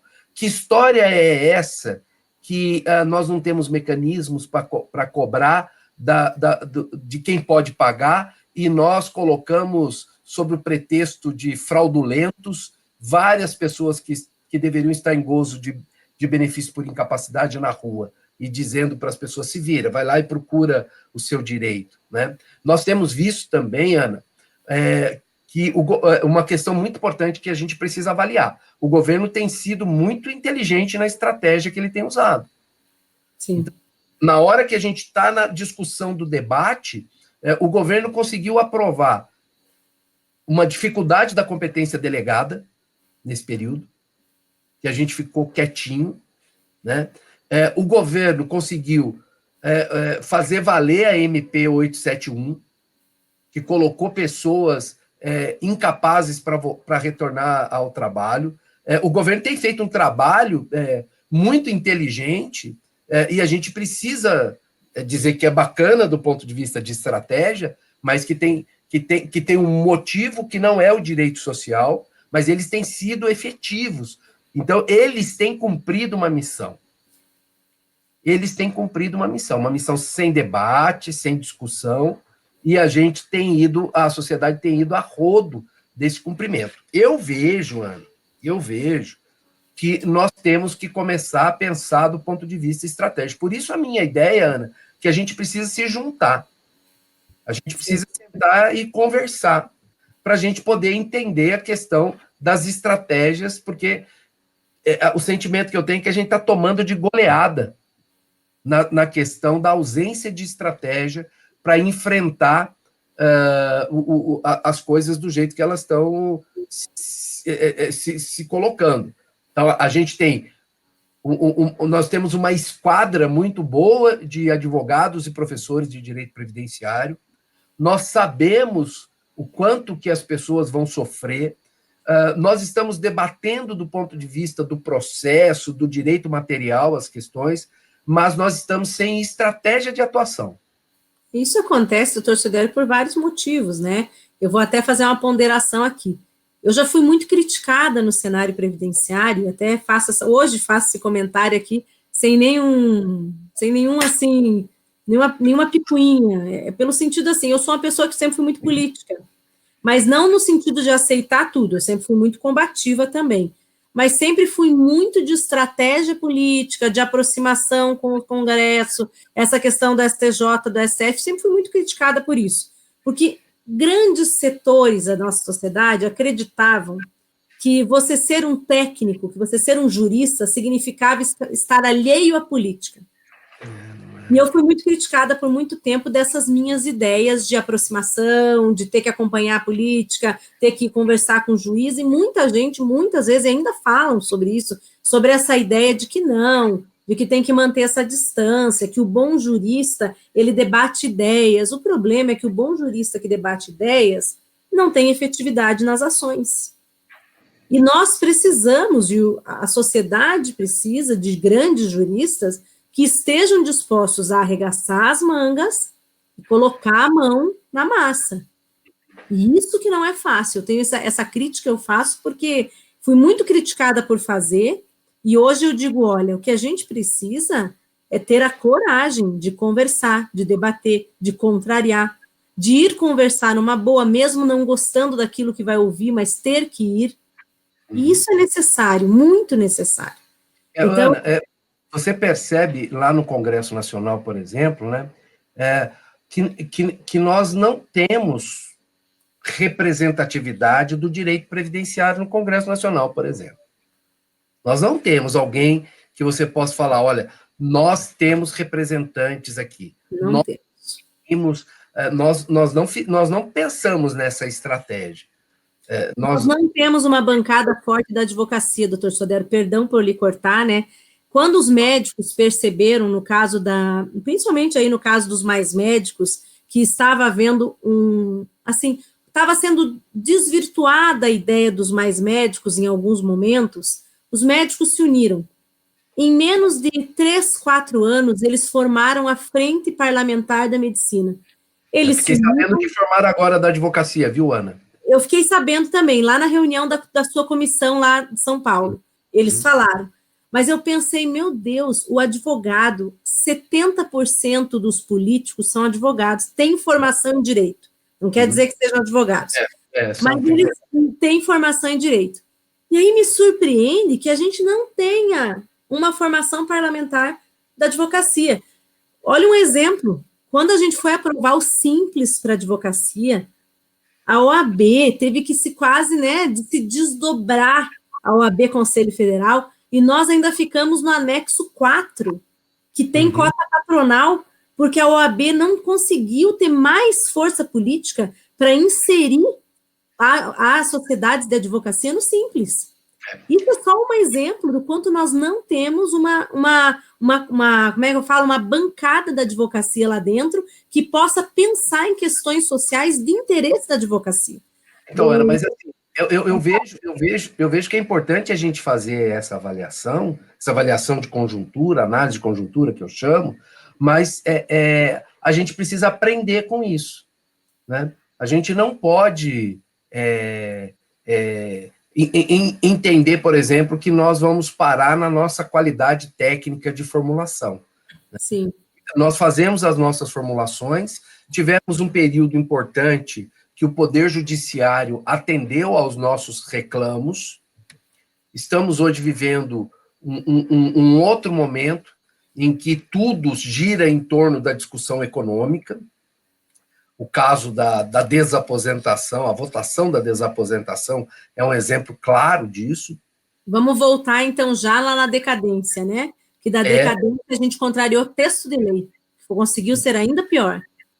Se na desaposentação, doutor Sodero, desculpa lhe cortar de novo, mas se na desaposentação a gente negou um direito social que era legítimo, mas não estava positivado na norma. No caso da decadência, a gente afastou um direito positivado para que os interesses financeiros, econômicos, metajurídicos se sobrepusessem aos direitos sociais. E você percebe que quando a gente entra no momento de alteração do Código de Processo Civil, com a ideia da fixação dos precedentes, aonde não há um respaldo aos direitos sociais, por conta de um viés econômico, puramente econômico de análise, e um viés de análise econômica sem fundamentos, porque quando você tem fundamentos na análise econômica, beleza, tá tranquilo a conversa, mas quando você fala de orelhada, nós temos um déficit de não sei quanto, ou nós temos um superávit de não sei quanto, de orelhada, nós temos hoje, então, um posicionamento dos tribunais de cúpula em momento de fixação de precedentes, com uma dificuldade que nós vamos ter na questão do overruling, nós vamos ter, porque interessa para o mercado que haja alguma garantia, e aí nós vamos estar no momento de garantia, onde as questões de natureza econômica prevalecem sobre os direitos, aonde o dinheiro tem mais importância do que as pessoas, né? Sim. Nós vamos fixar durante um longo tempo precedentes ruins. É lógico que do outro lado, e eu tenho conversado muito sobre isso, tenho chamado a ideia de resistência qualificada.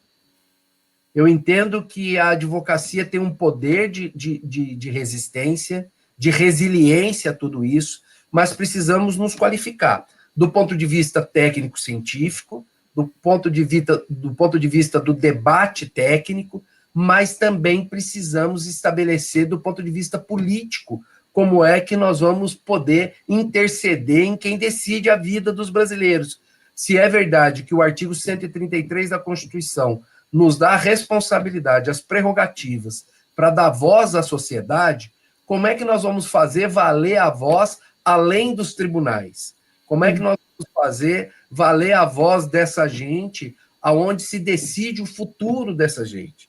Né? Que se decide a ideia do que é garantia de direito, que, como diz o Marco Serral, direitos sociais fundamentais, dessa garantia de dar dignidade, de que dignidade não é uma questão fictícia, etérea, né? Que há necessidade da gente ter o estabelecimento no parlamento do respeito ao preâmbulo da Constituição Federal, porque eu acho que a gente precisaria conversar sobre uma outra constituinte, se a gente tivesse que fazer um outro debate, né? Mas uma constituinte que fosse bem discutida, porque me parece que ao longo do tempo nós estamos destruindo tudo aquilo que foi construído na Constituição de 88, sobre o simples argumento de que o Brasil não consegue caminhar economicamente se a gente mantiver a Constituição Federal do jeito que ela está.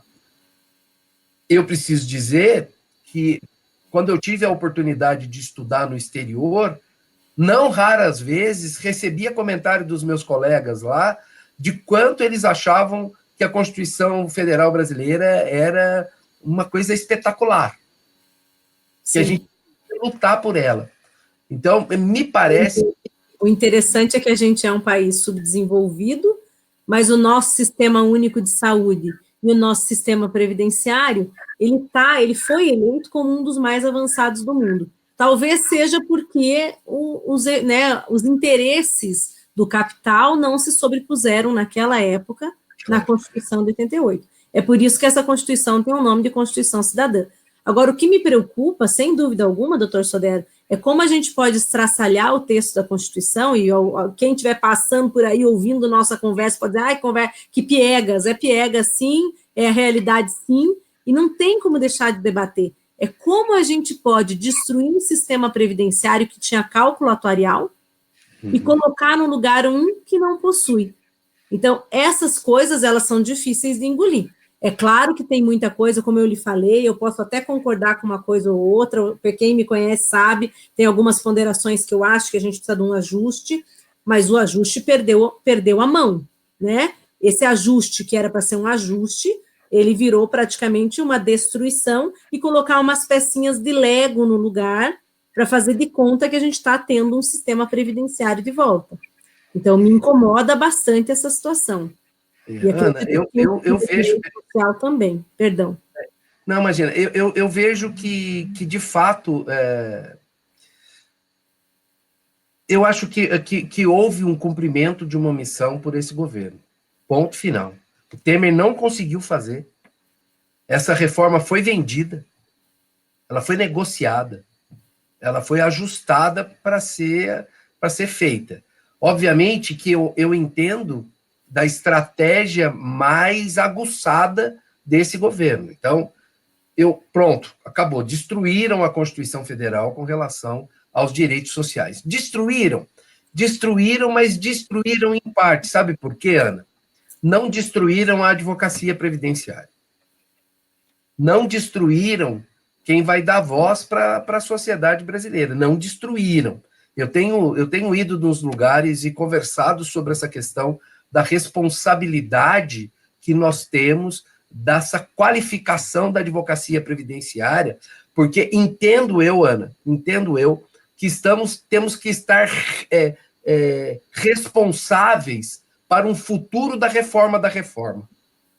E eu aproveito aqui o momento para citar o comentário que o Eduardo fez alguns minutos atrás, e que eu até tinha retirado, que ele falou, e nessa senda, qual seria o futuro da advocacia previdenciária? É uma pergunta que vem bem a calhar, até para que o senhor possa fechar assim, algumas colocações, no sentido de que, sem dúvida alguma, essa questão da advocacia, ela tem trazido para os nossos alunos, para os nossos colegas, um pouco de dúvida e uma certa inquietude, porque a gente começa a ver que parece que nosso trabalho não está tendo resultado. Há um recrudescimento dos posicionamentos da TNU, há uma mudança de posicionamento do STJ e do STF, começa a dar um desespero no advogado. E a ideia da jornada, eu vou até contar para o senhor, eu estava até diminuindo as lives, porque eu sei que é cansativo para o nosso público também, o pessoal não consegue estar toda segunda-feira junto. Mas eu retornei com tudo para essa jornada de final de ano, com essas 12 lives de final de ano que nós vamos fazer, porque eu sentisse essa tristeza no advogado previdenciário, sabe? Essa coisa assim de, nossa, as coisas não estão indo bem, nós estamos perdendo a força, e eu acho que é um momento justamente de união, porque ainda tem muito a ser feito. Doutor Anderson Tomás Ribeiro está ali conosco, é uma pessoa que defende muito também, né, Anderson? Tomar conta, ir nas ações, não deixar passar. Eu vou fazer a leitura aqui do comentário dele, mas antes eu só queria dizer que eu acredito, doutor Sodero, que ainda há muito a ser feito. Principalmente, algo que na decadência não foi feito, eu ainda acredito. Há um estelionato, quando eu mexo na regra de cálculo, há um estelionato financeiro aí. E esse estelionato, a meu ver, do estudo que eu fiz na época do meu mestrado, que se envolve com as denúncias para a Corte Interamericana de Direitos Humanos, eu ainda acho que se a reforma for aprovada com essa mudança de cálculo que a gente tem questão para levar para frente.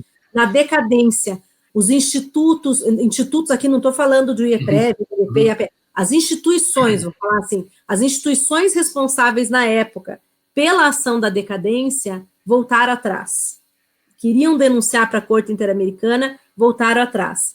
E agora eu me pergunto, e inclusive eu acho que esse é um tema para uma outra live inteira, para a gente falar se não há possibilidade, o Brasil não é signatário do Pacto de Direito Social, então a gente não pode discutir na questão interamericana social, o direito social em si, mas o reflexo patrimonial, esse a gente poderia, porque estaria dentro do escopo da parte do tratado que nós somos signatários. E esse estelionato, quando eu mexo no cálculo, eu estou mexendo no patrimônio, é direito patrimonial.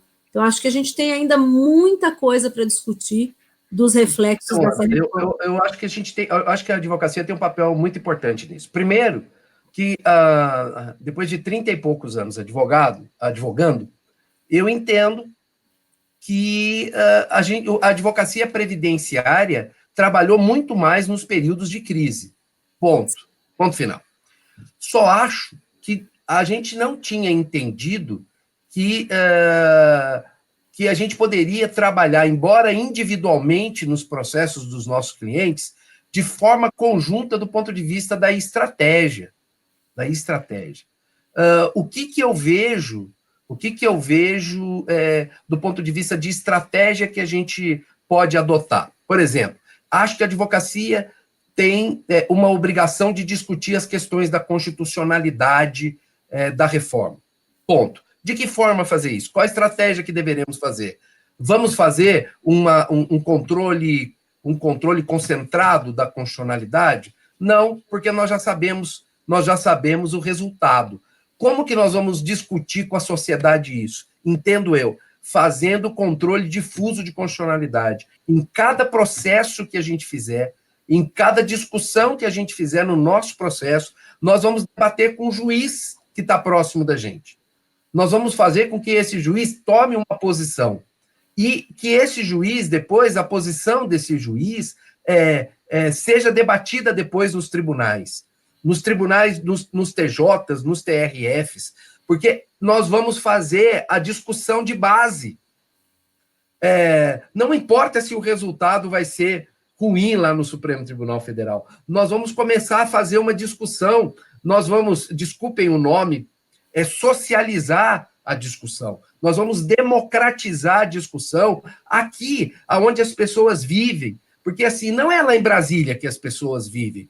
Exatamente. As pessoas vivem no interior, as pessoas vivem nas capitais, as pessoas vivem na roça, as pessoas vivem na fábrica, as pessoas vivem no comércio. Então, quando a gente debater isso com a sociedade, e cada advogado com a sua responsabilidade, por isso que eu chamo dessa resistência qualificada, da gente poder estabelecer as estratégias de atuação para o debate não morrer, para eles entenderem que nós não vamos aceitar, ainda que alguém lá no Supremo Tribunal Federal diga, mas é constitucional, nós não vamos aceitar, nós vamos fazer o debate. Eu vejo que a advocacia tem muito para fazer. Eu acho que do ponto de vista, inclusive, porque nós vamos viver um movimento de transição. Nós vamos ter pessoas que tiveram adquirido direito agora, vamos ter a questão das expectativas de direito, nós vamos ter que discutir nessa questão das expectativas de direito os princípios da razoabilidade, da proporcionalidade. Nós precisamos fazer esse debate. Né? Eu sei que o Estado, estou vendo o Washington falando da questão da desjudicialização que eles querem colocar, porque eles têm medo da advocacia.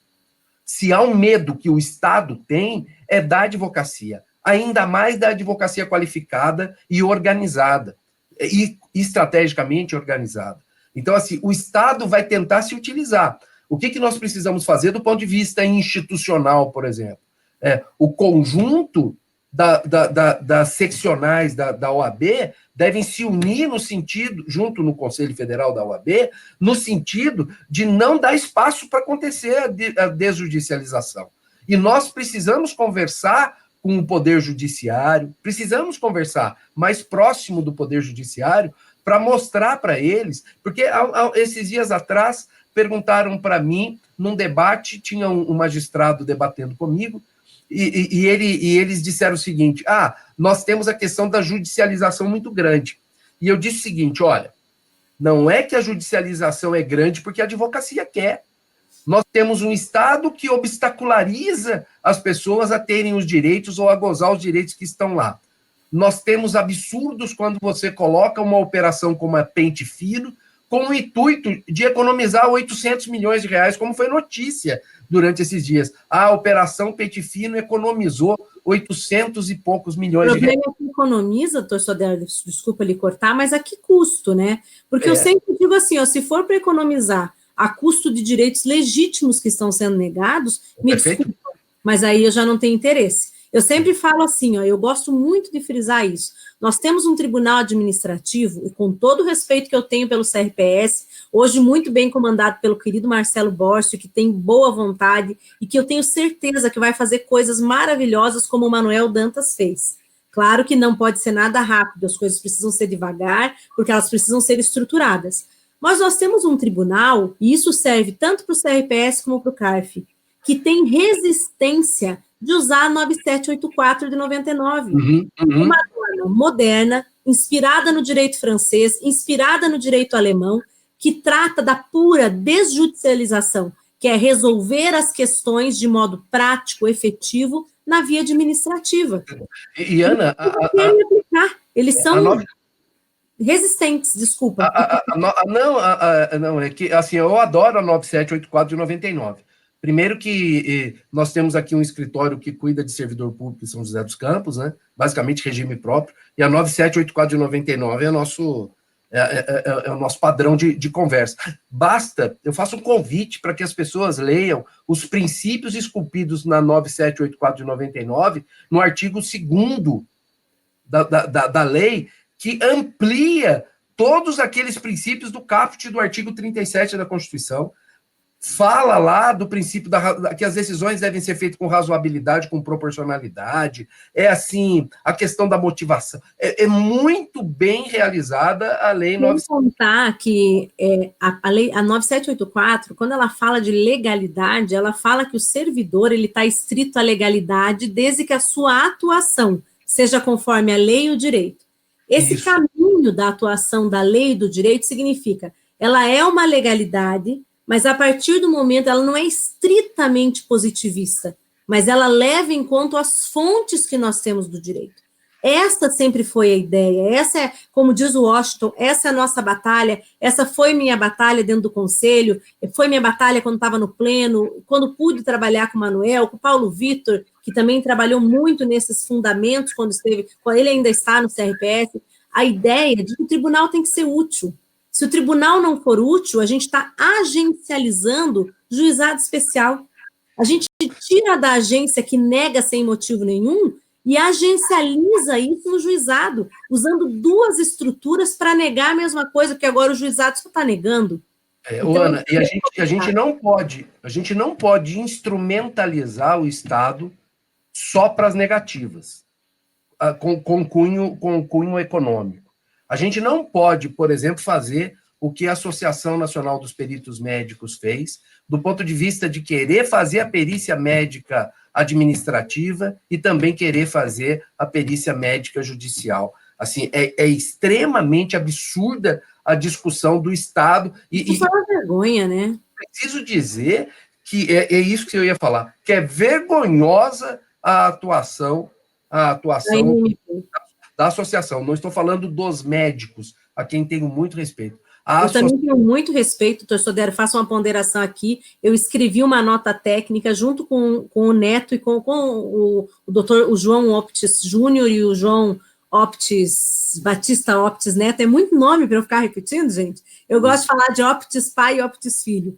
Nós escrevemos uma nota técnica juntos, justamente criticando isso, dizendo, olha, a atuação do médico, ela é fundamental, ela é importante, ela é técnica, quando ela se torna política, nesse momento em que você tira a capa de servidor e quer colocar a capa do político, corre-se o risco de misturar ali os fundamentos que estão em discussão, e principalmente os fundamentos constitucionais que levam à análise do direito previdenciário. Vou aproveitar aqui e citar a presença do Leandro Pereira, meu amigo querido, presidente da Comissão de Direito Previdenciário aqui da OAB Paraná, e ele fez um comentário. Ele atua fortemente no âmbito administrativo, tem aqui uma presença muito forte na OAB, nessas reuniões que existem entre a Justiça Federal e INSS, então ele tem trabalhado muito nesse sentido e tem trazido um resultado muito positivo aqui para nós, para os advogados do Paraná. Ele fez o seguinte comentário, doutor Sodero: a desjudicialização e a emenda da litigiosidade, como está escrita, só aumentará a judicialização. Temos de tratar a causa e não a consequência. Temos que tratar os direitos que são negados, pois 70% das demandas de aposentadoria estão sendo que ser revistas na justiça. Exatamente o que eu estava comentando, né? Eu tenho acompanhado o trabalho do Leandro. Tenho acompanhado o trabalho do Leandro. É um orgulho ver o trabalho que o Leandro tem feito, e acho que a posição dele é essa. Eu acho que não há desmotivação, não deve a advocacia previdenciária estar desmotivada, porque quem contraria a Constituição Federal, quem contraria os direitos sociais, quem não conhece essa nossa gente, aposta que a advocacia previdenciária vai sucumbir. Então, nós que temos a responsabilidade, assim como eu, o Leandro, o Kidrit, lá no Rio Grande do Sul, os outros atores Um beijo para o Kidrik.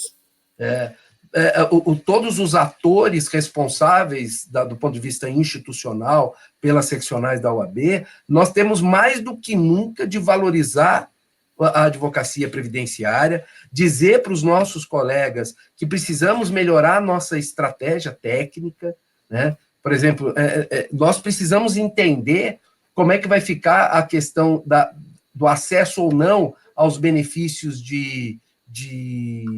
os benefícios voluntários, a questão, como que a gente vai estudar as questões dos benefícios por incapacidade, que me parece que teremos, né? Os benefícios por incapacidade devem aumentar, nós estamos preparados para isso, né? Vi que os meus queridos amigos João Opites, o pai e o filho, né?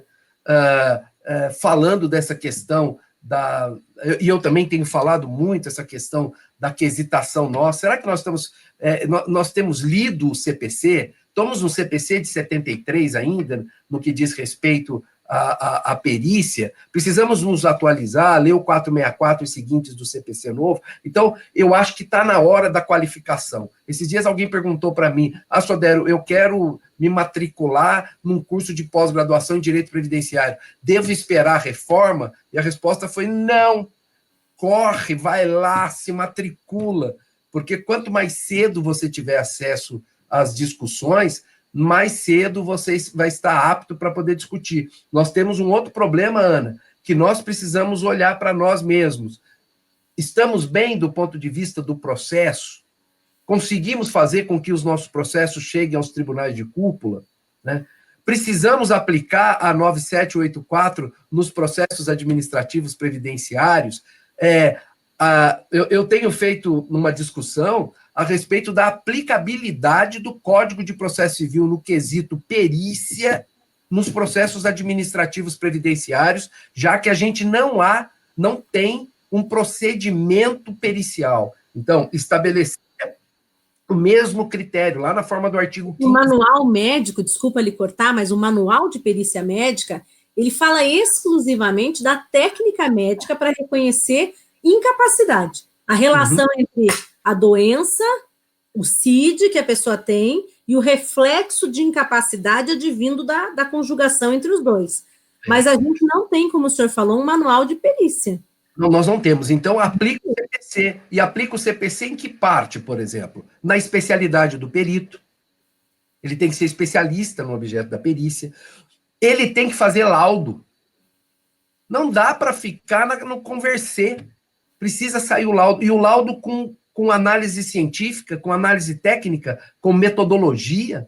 Né? O senhor sabe que o presidente da ANMP, né, na época, eu vejo essa luta deles e vejo que ela é mais um plano de poder do que um plano técnico, porque na época já havia aquele blogzinho que eles têm dos peritos para falar mal dos servidores, né? Eu não sei se o Washington já sofreu isso, mas eu fui várias vezes vítima do pericias.net lá, né, do perito.net, que é um blog que detona as pessoas que trabalham ou no serviço público ou no CRPS, que contraria qualquer questão que seja dos peritos. E lá, doutor Sodero, só para o senhor saber, eu muitas vezes invalidei laudo, quando era conselheira da Câmara de Julgamento, pelo fato de que o laudo só tinha sigla.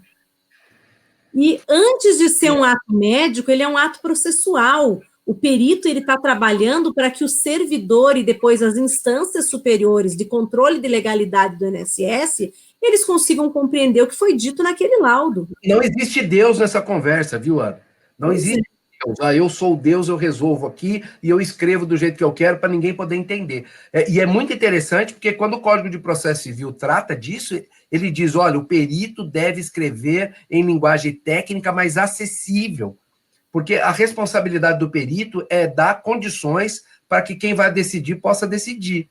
E aqui, desde já, deixando claro que ninguém aqui é a favor de fraude, ninguém aqui é a favor de direito. Aliás, preciso dizer que os 82%, sei lá quantos, de fraudadores, não vi nenhum perito do INSS respondendo PAD por conta da fraude. porque, na realidade, quem dá o benefício e quem nega o benefício, até por questão de competência exclusiva, é o senhor perito. Então, é estranho quando o governo vem falar de fraude e nenhum perito responde processo administrativo disciplinar por fraude. Então, assim, a conversa é ruim. A gente respeita os peritos, tenho muito respeito pelos peritos, acho que eles precisam ser melhores qualificados, tanto do ponto de vista administrativo quanto do ponto de vista judicial. A OAB de São Paulo tem um projeto que vai apresentar para qualificação dos peritos.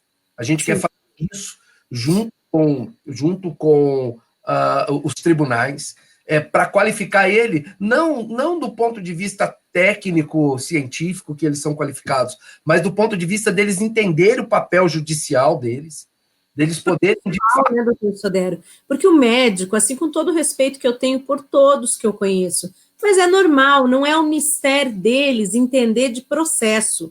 De repente, a gente precisa que uma figura, seja um médico, um engenheiro, saia da sua área técnica e venha prestar um auxílio como um profissional que vai ser o auxiliar do juiz. Ou, seja na esfera administrativa como servidor, ele vem desempenhar um papel que, embora não seja judicial, é jurisdicional, porque ele está dentro de um contencioso que é do tribunal administrativo. Acho que talvez o maior defeito seja de todos nós mesmos, seja o fato da gente nunca ter, eu digo nunca ter, considerando que o tribunal tem mais de 30 anos, não ter se reunido e exigido que esses profissionais tivessem um treinamento processual, que é uma coisa que o Leandro, aqui eu vou mencionar o Leandro novamente, tem trabalhado junto aos juizados. A ideia de que o médico perito tem que conhecer a questão processual. E eu vou aproveitar, antes só de passar a palavra para o senhor, nós já estamos adiantados da hora, o Washington fez outro comentário aqui. Quem nunca, né? Ele falou, todos nós já fizemos isso, os conselheiros. Ele já chegou até a pedir a instauração de PAD contra perito. E eu, na época, muitas vezes denunciei por prevaricação, por não cumprir o seu dever institucional do artigo 37. O problema, Washington, aqui, fazendo um comentário com ele, doutor Sodero, é que a maioria dos conselheiros não tem essa coragem. O pessoal tem medo de não ser reconduzido, e muitos não têm essa coragem. Eu sempre critiquei isso, não ter coragem de agir dentro das questões necessárias que são para a gente exercer essa atividade de conselheiro. Doutor Sodero, vou passar a palavra para o senhor está me ouvindo? Estou te ouvindo bem. Ele deu uma travadinha a minha internet aqui. O Anderson desligou a tomada meu computador, me deu até um susto aqui, mas está tudo bem, estamos aqui ainda. Vou passar a palavra para o senhor, então, para fazer suas considerações finais, que eu sei que amanhã o senhor tem um dia longo de trabalho, então vou lhe passar a palavra para fazer considerações finais gerais, tudo que o senhor quiser aí colocar. Pode falar. Primeiro, agradecer a oportunidade que você me dá de estar conversando com você e com os queridos amigos que estão vendo ao vivo e que certamente na sequência dos dias também verão. Então, é importante a gente estar conversando com as pessoas. Eu tenho utilizado muito a figura do diálogo, do debate, do entendimento, porque entendo que só assim a gente consegue evoluir. Acho que o radicalismo, os extremismos não nos vão levar a lugar nenhum. A gente pode ter os posicionamentos da gente, nós fomos lapidados ao longo da nossa vida pela nossa construção familiar, pela nossa construção educacional, pela nossa construção de vida, e isso não impede que a gente possa conversar com os diferentes, né? Eu que iniciei minha vida de advogado como negociador sindical, entendi que é só conversando que a gente pode chegar a um bom termo. E aprendi também, aí estudando, observando os mais experientes, que não tem vitória quando um lado só ganha. Não tem vitória. Porque em curto espaço de tempo, nós vamos entender que aquela vitória foi efêmera e que causará revolta pela ausência do debate. Entendo particularmente que o governo, embora tenha dado a possibilidade formal do debate, não ouve bem no debate, não ouve bem, acho até que invadiu um pouco da nossa inteligência, querendo apostar em condições que não são reais. Houve houve uma desinformação para a sociedade. Também preciso olhar para o umbigo da advocacia para dizer que a gente demorou para atuar, né? Demorou para atuar. Eu acho que a gente pode tentar entender aonde que a gente falhou e retomar essa conversa. Acho que a gente precisa fazer a unidade entre os atores sociais, e a OAB está inserida nessa questão dos atores sociais. A gente não pode ter medo de conversar com a sociedade, é importante que a gente converse com as pessoas. Uma questão muito importante, a gente precisa estar melhorando as plataformas digitais que o INSS colocou à disposição dos advogados, precisamos melhorar o acesso dos advogados ao processo administrativo previdenciário, precisamos retomar a ideia de grupo. Eu acho que a estabilização econômica foi muito inteligente, foi muito bacana, mas ela trouxe um viés ruim, que nós passamos a cuidar da nossa individualidade e perdemos a ideia de grupo. Eu acho que nesses momentos ruins, nesses momentos de instabilidade, a gente precisa voltar à ideia dos grupos, esquecer as vaidades, esquecer quem que é o dono da verdade, porque, para nós, advogado, o dono da verdade, Ana, é esse cidadão tupiniquim, esse cidadão brasileiro, esse homem que coloca comida na nossa mesa, essa gente que fabrica os nossos bens que nós temos, esse trabalhador que é colocado em exposição a agentes agressivos à saúde para poder cuidar da nossa saúde ou para poder fazer bens que nos dão qualidade de vida, que nos dão satisfação. É para essa gente que a gente precisa apontar o nosso canhão da inteligência. Para essa gente, doutor Sodré, vou aproveitar só para fazer uma colocação. Ontem eu vi o documentário sobre o trabalho escravo no Brasil, e eu vi as crianças que quebram cacau e que precisam secar o cacau no sol, e é para essa gente que a gente tem que trabalhar. Porque para as pessoas que ficam sentadas o dia todo, trabalhando no ar-condicionado, como muitas vezes até nós, a gente vive uma outra realidade. O Brasil que a gente não conhece, aquele Brasil que não tem água potável, que não tem banheiro, e que crianças de 3, 4, 5 anos trabalham para ajudar os pais que na maior ignorância do mundo acreditam que estão ajudando os filhos e não que estão roubando a infância deles, essas pessoas, eles precisam de nós. E acho que isso tem que servir de um grande motivador. Eu entendo isso, Ana. Eu tenho defendido da nossa responsabilidade enquanto transformadores. Eu não acho que nós somos apenas operadores do direito, somos transformadores do direito, e isso se faz ao lado dessa gente. Se precisar tomar um lado, é o lado dessa gente. Não há retrocesso no posicionamento da advocacia. A advocacia tem lado, que é o lado dessa gente brasileira. Eu entendo os anseios do mercado, eu entendo que nós vivemos num mundo econômico diferente, eu entendo que todo mundo tem que buscar o seu espaço, mas tem gente que não tem voz, e essa voz só é dada pela advocacia. Aqui em São Paulo, Ana, a OAB tem lado. A OAB tem o lado da cidadania. Foi isso que o meu presidente, quando me chamou para essa missão, foi esse o papel que ele me deu. E, assim, estou me dedicando ao máximo para trazer para a advocacia previdenciária essa palavra de incentivo, essa palavra de voluntariado, essa palavra de vontade, essa palavra do aprendizado, da melhoria, da qualificação, do não esmorecimento, da tratativa do diálogo, da conversa com a sociedade, porque é assim que a advocacia fez nos melhores e nos piores momentos do Estado brasileiro. E não é agora que a gente pode esmorecer. Agora, falando aqui como presidente da Comissão de Direito Previdenciário da OAB, e com essa responsabilidade que a gente tem de fazer esse primeiro seminário da OAB aqui de São Paulo com o IEPREV, é querer conversar com as pessoas. A gente quer que no dia 1º de novembro a gente lote a nossa OAB São Paulo, no nosso prédio institucional, num lindíssimo auditório que nós temos lá, e eu quero que você venha. Eu quero que cada um de vocês venham dar sua colaboração, que venha conversar, que venham contagiar a advocacia previdenciária, porque esse é o momento do contágio de coisas boas. Vocês viram aí, a Ana passou o nome dos colegas que nós vamos ter oportunidade de ouvir, cada um com o seu viés de posicionamento, e é importante isso, para que a gente possa colocar tudo isso no liquidificador da nossa mente, da nossa intelectualidade, e poder depois tomar posições, né? Então, assim, para mim, Ana, dia 1º de novembro, a gente começa a contar uma história diferente da advocacia previdenciária no estado de São Paulo. A gente começa a dizer para as pessoas que os atores previdenciários estão unidos. A gente começa a dizer para as pessoas que não existe vaidade entre a OAB e os institutos de direito previdenciário. E eu quero que essa febre pegue.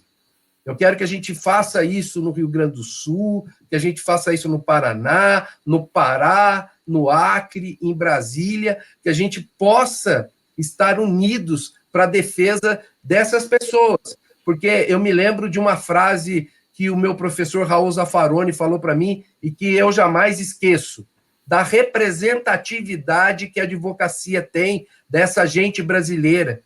E ele perguntava para mim, você sabe quem é essa gente brasileira? Né? E eu, assim, como aluno do doutorado lá, quase me escondendo, né? Fiquei olhando para ele responder e ele disse, então, é a maior autoridade de todas. Então, é para gente que a gente quer trabalhar. É para essa gente que a advocacia previdenciária tem que estar pronta. Concordo totalmente. E eu quero dizer que hoje a gente tem uma promoção especial, né? Eu estava quase esquecendo de falar. Então, todos que estão aqui conosco, acompanhando a live, quem se inscrever hoje, vai todo mundo, todos se inscrever com desconto de associado prêmio. Então, essa é uma boa oportunidade. Então, até meia-noite, vou pedir aí para o pessoal para deixar até amanhã às 9 horas da manhã, quando a equipe chega, para aqui. Quem se inscrever até amanhã, 9 horas da manhã, vai pegar o preço de associado prêmio. Não é um preço caro, a inscrição não ficou acima da meta, é só porque realmente tem os custos, e a gente vai organizar o evento para que ele seja um evento sem assim, como é que se diz? Como é que a gente fala, doutor Sodero? Autossustentável, isso mesmo. Sumiu até a palavra, fiquei tão emocionada com as nossas palavras, que no final já estou até perdendo as palavras também. Quero agradecer esse pessoal maravilhoso que esteve conosco. Hoje foi, assim, uma plateia da mais qualificada, como sempre. Com muito carinho, nós estamos pegando esse pessoal que está nos acompanhando. Deixa eu aproveitar aqui, para quem ainda está conosco, doutor Sodero, olha só, como é que está a nossa agenda de live, para vocês saberem como é que estamos aqui no futuro aqui já. Deixa eu descer aqui até a minha listinha. Nós temos muita gente para conversar. Olha só, na próxima semana, a doutora Thaís Salzon vai falar de gestão de escritório de advocacia. Depois nós temos o doutor Fábio Souza, vamos falar das questões do novo livro dele. Nós temos o doutor Marcos Seral, que também vai falar do livro dele, já no dia 21 de outubro. No dia 28 de outubro, o doutor Daniel Machado Rocha vai falar das perspectivas e reflexos para os servidores públicos sobre a reforma. Então, o pessoal que está começando a trabalhar, esse é o momento de começar a trabalhar com o serviço público, com o servidor público, vem assistir a live do doutor Daniel. Depois nós temos o queridíssimo Malcolm Robert, está comigo sempre nas lives. Vamos falar dessas questões de overruling, vamos falar dessas questões de recrudescimento de posição jurisprudencial, como que ficou a LINDB, nós tivemos aí a alteração da lei de introdução ao Código Civil, como é que ficou isso, né, as leis brasileiras, quer dizer, e como é que ficou isso na prática, está tendo aplicação, não está?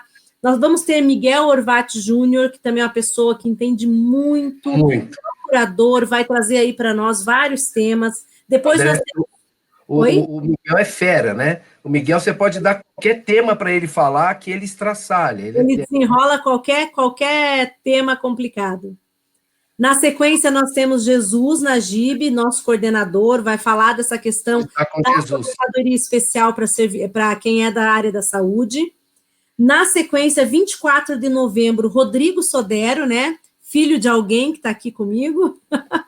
Avisando a Soderetes, então, você pode repetir para a Soderetes? Eu vou falar para as Soderetes, 24 de novembro, nós teremos com o Dr. Rodrigo Sodero. Não é fácil conseguir horário na agenda dele, mas dessa vez eu consegui. Deu tudo certo. E aí nós vamos falar dos cálculos na reforma, né? Falar desse reflexo. Eu quero falar para ele da minha teoria do estelionato social patrimonial. Quero contar para ele a minha teoria, para ele colocar mais, como é que se diz? Aprofundamento teórico, já que ele trabalha bastante com esse tema. No dia 2 de dezembro, a queridíssima Gisele Kravchinchin vai falar para nós das questões, dessa vez de juizado.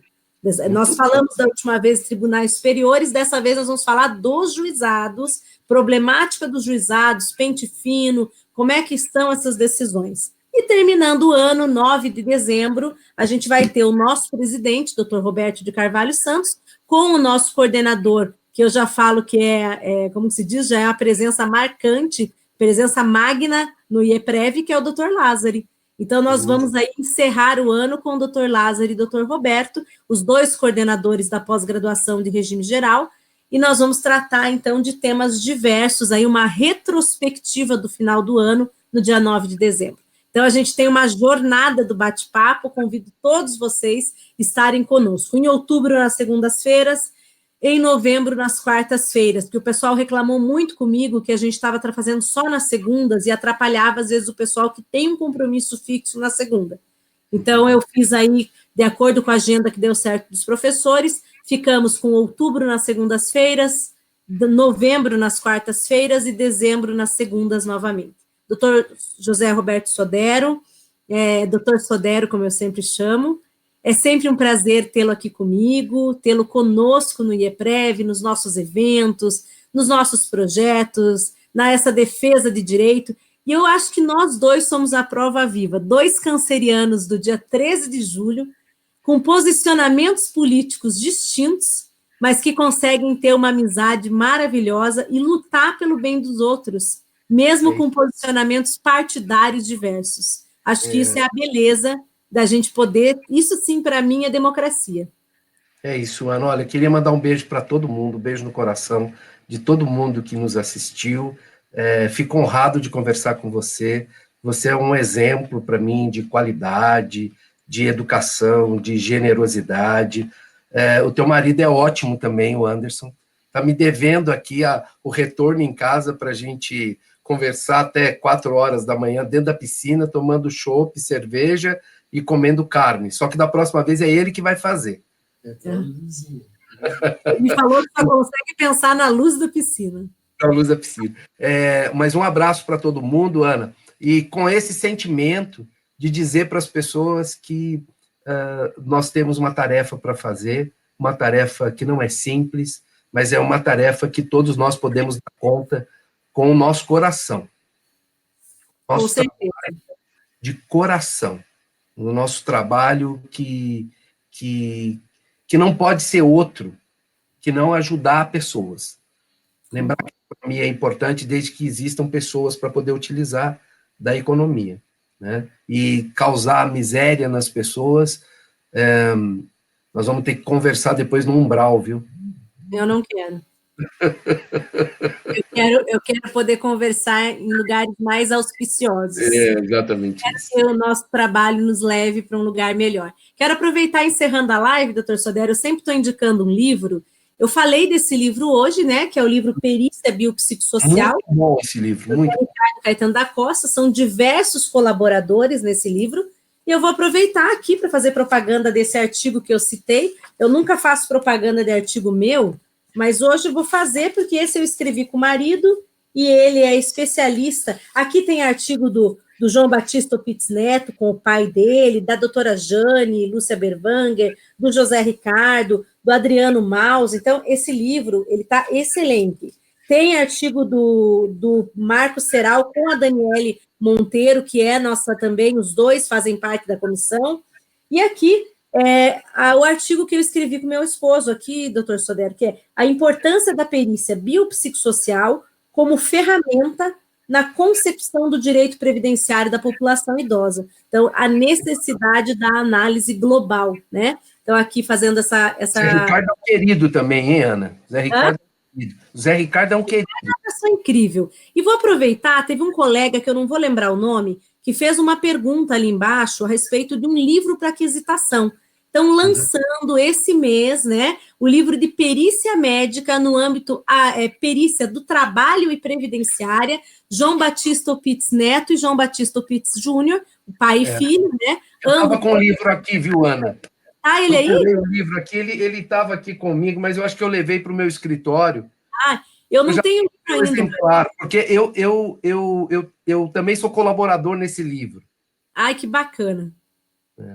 Mas eu acho que a gente tem que achar a questão da aquisitação, ela consta nos livros, mas é importante a gente poder estudar melhor as doenças, entender a evolução, etiologia da doença, porque às vezes a gente está sozinho, né? A gente não é casado com o Anderson.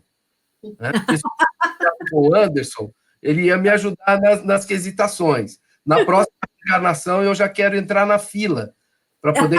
Não, eu quero que na próxima ele vai nascer e vai ficar comigo de volta. Você não leva, não. Mas, olha, um abraço para todo mundo aí, viu, Ana? Fico muito honrado e feliz de ter conversado contigo. Não, muito obrigada. E vou fazer uma propaganda da Lujur, né? O nosso amigo Luizinho está com a Lujur. Então, procurem lá, Lujur mesmo, Lujur, de Lu Jurídica. Então, Lujur é a editora do nosso querido Luizinho, né? Que está conosco em todos os eventos há todo esse tempo, está com a gente no IEPREV. E nós temos livro novo aí dos Opitz, já pela Lujur, imperdível, vão lá conhecer. Eu tive o prazer de fazer o prefácio, doutor Sodré. Eu sei disso. E daí já faço a propaganda aqui, porque os meninos realmente merecem, e tenho certeza que a advocacia vai aproveitar muito dos conhecimentos deles de medicina para o direito. Pessoal, é triste dizer tchau, né? Eu adoro ficar conversando, mas já estamos no adiantado da hora. Doutor Sodero, eu aproveito muito esses nossos momentos e aprendo muito com o senhor sempre, novas perspectivas, novas formas de fundamentar o posicionamento. Muito obrigada. E um abraço a todos que estão aqui nos escrevendo. O Edson Arruda fez o elogio para a Heloísa Pancotti, dizendo que ela brilhanta ainda mais a live. Verdade. Vamos convidar, Heloísa, para você vir aqui também. E a Viviane Gamarano disse muita delicadeza e profundidade nesse diálogo, para nos inspirar a lutar e acreditar na advocacia previdenciária. Muito obrigada, meus amigos, e nos vemos na próxima semana. E se Deus quiser, nos veremos todos no evento de São Paulo. Temos 300 vagas, contamos com vocês. Um grande abraço. Tchau, doutor Sodero. Tchau, um abraço, um beijo. Estamos conversando. Tchau, tchau.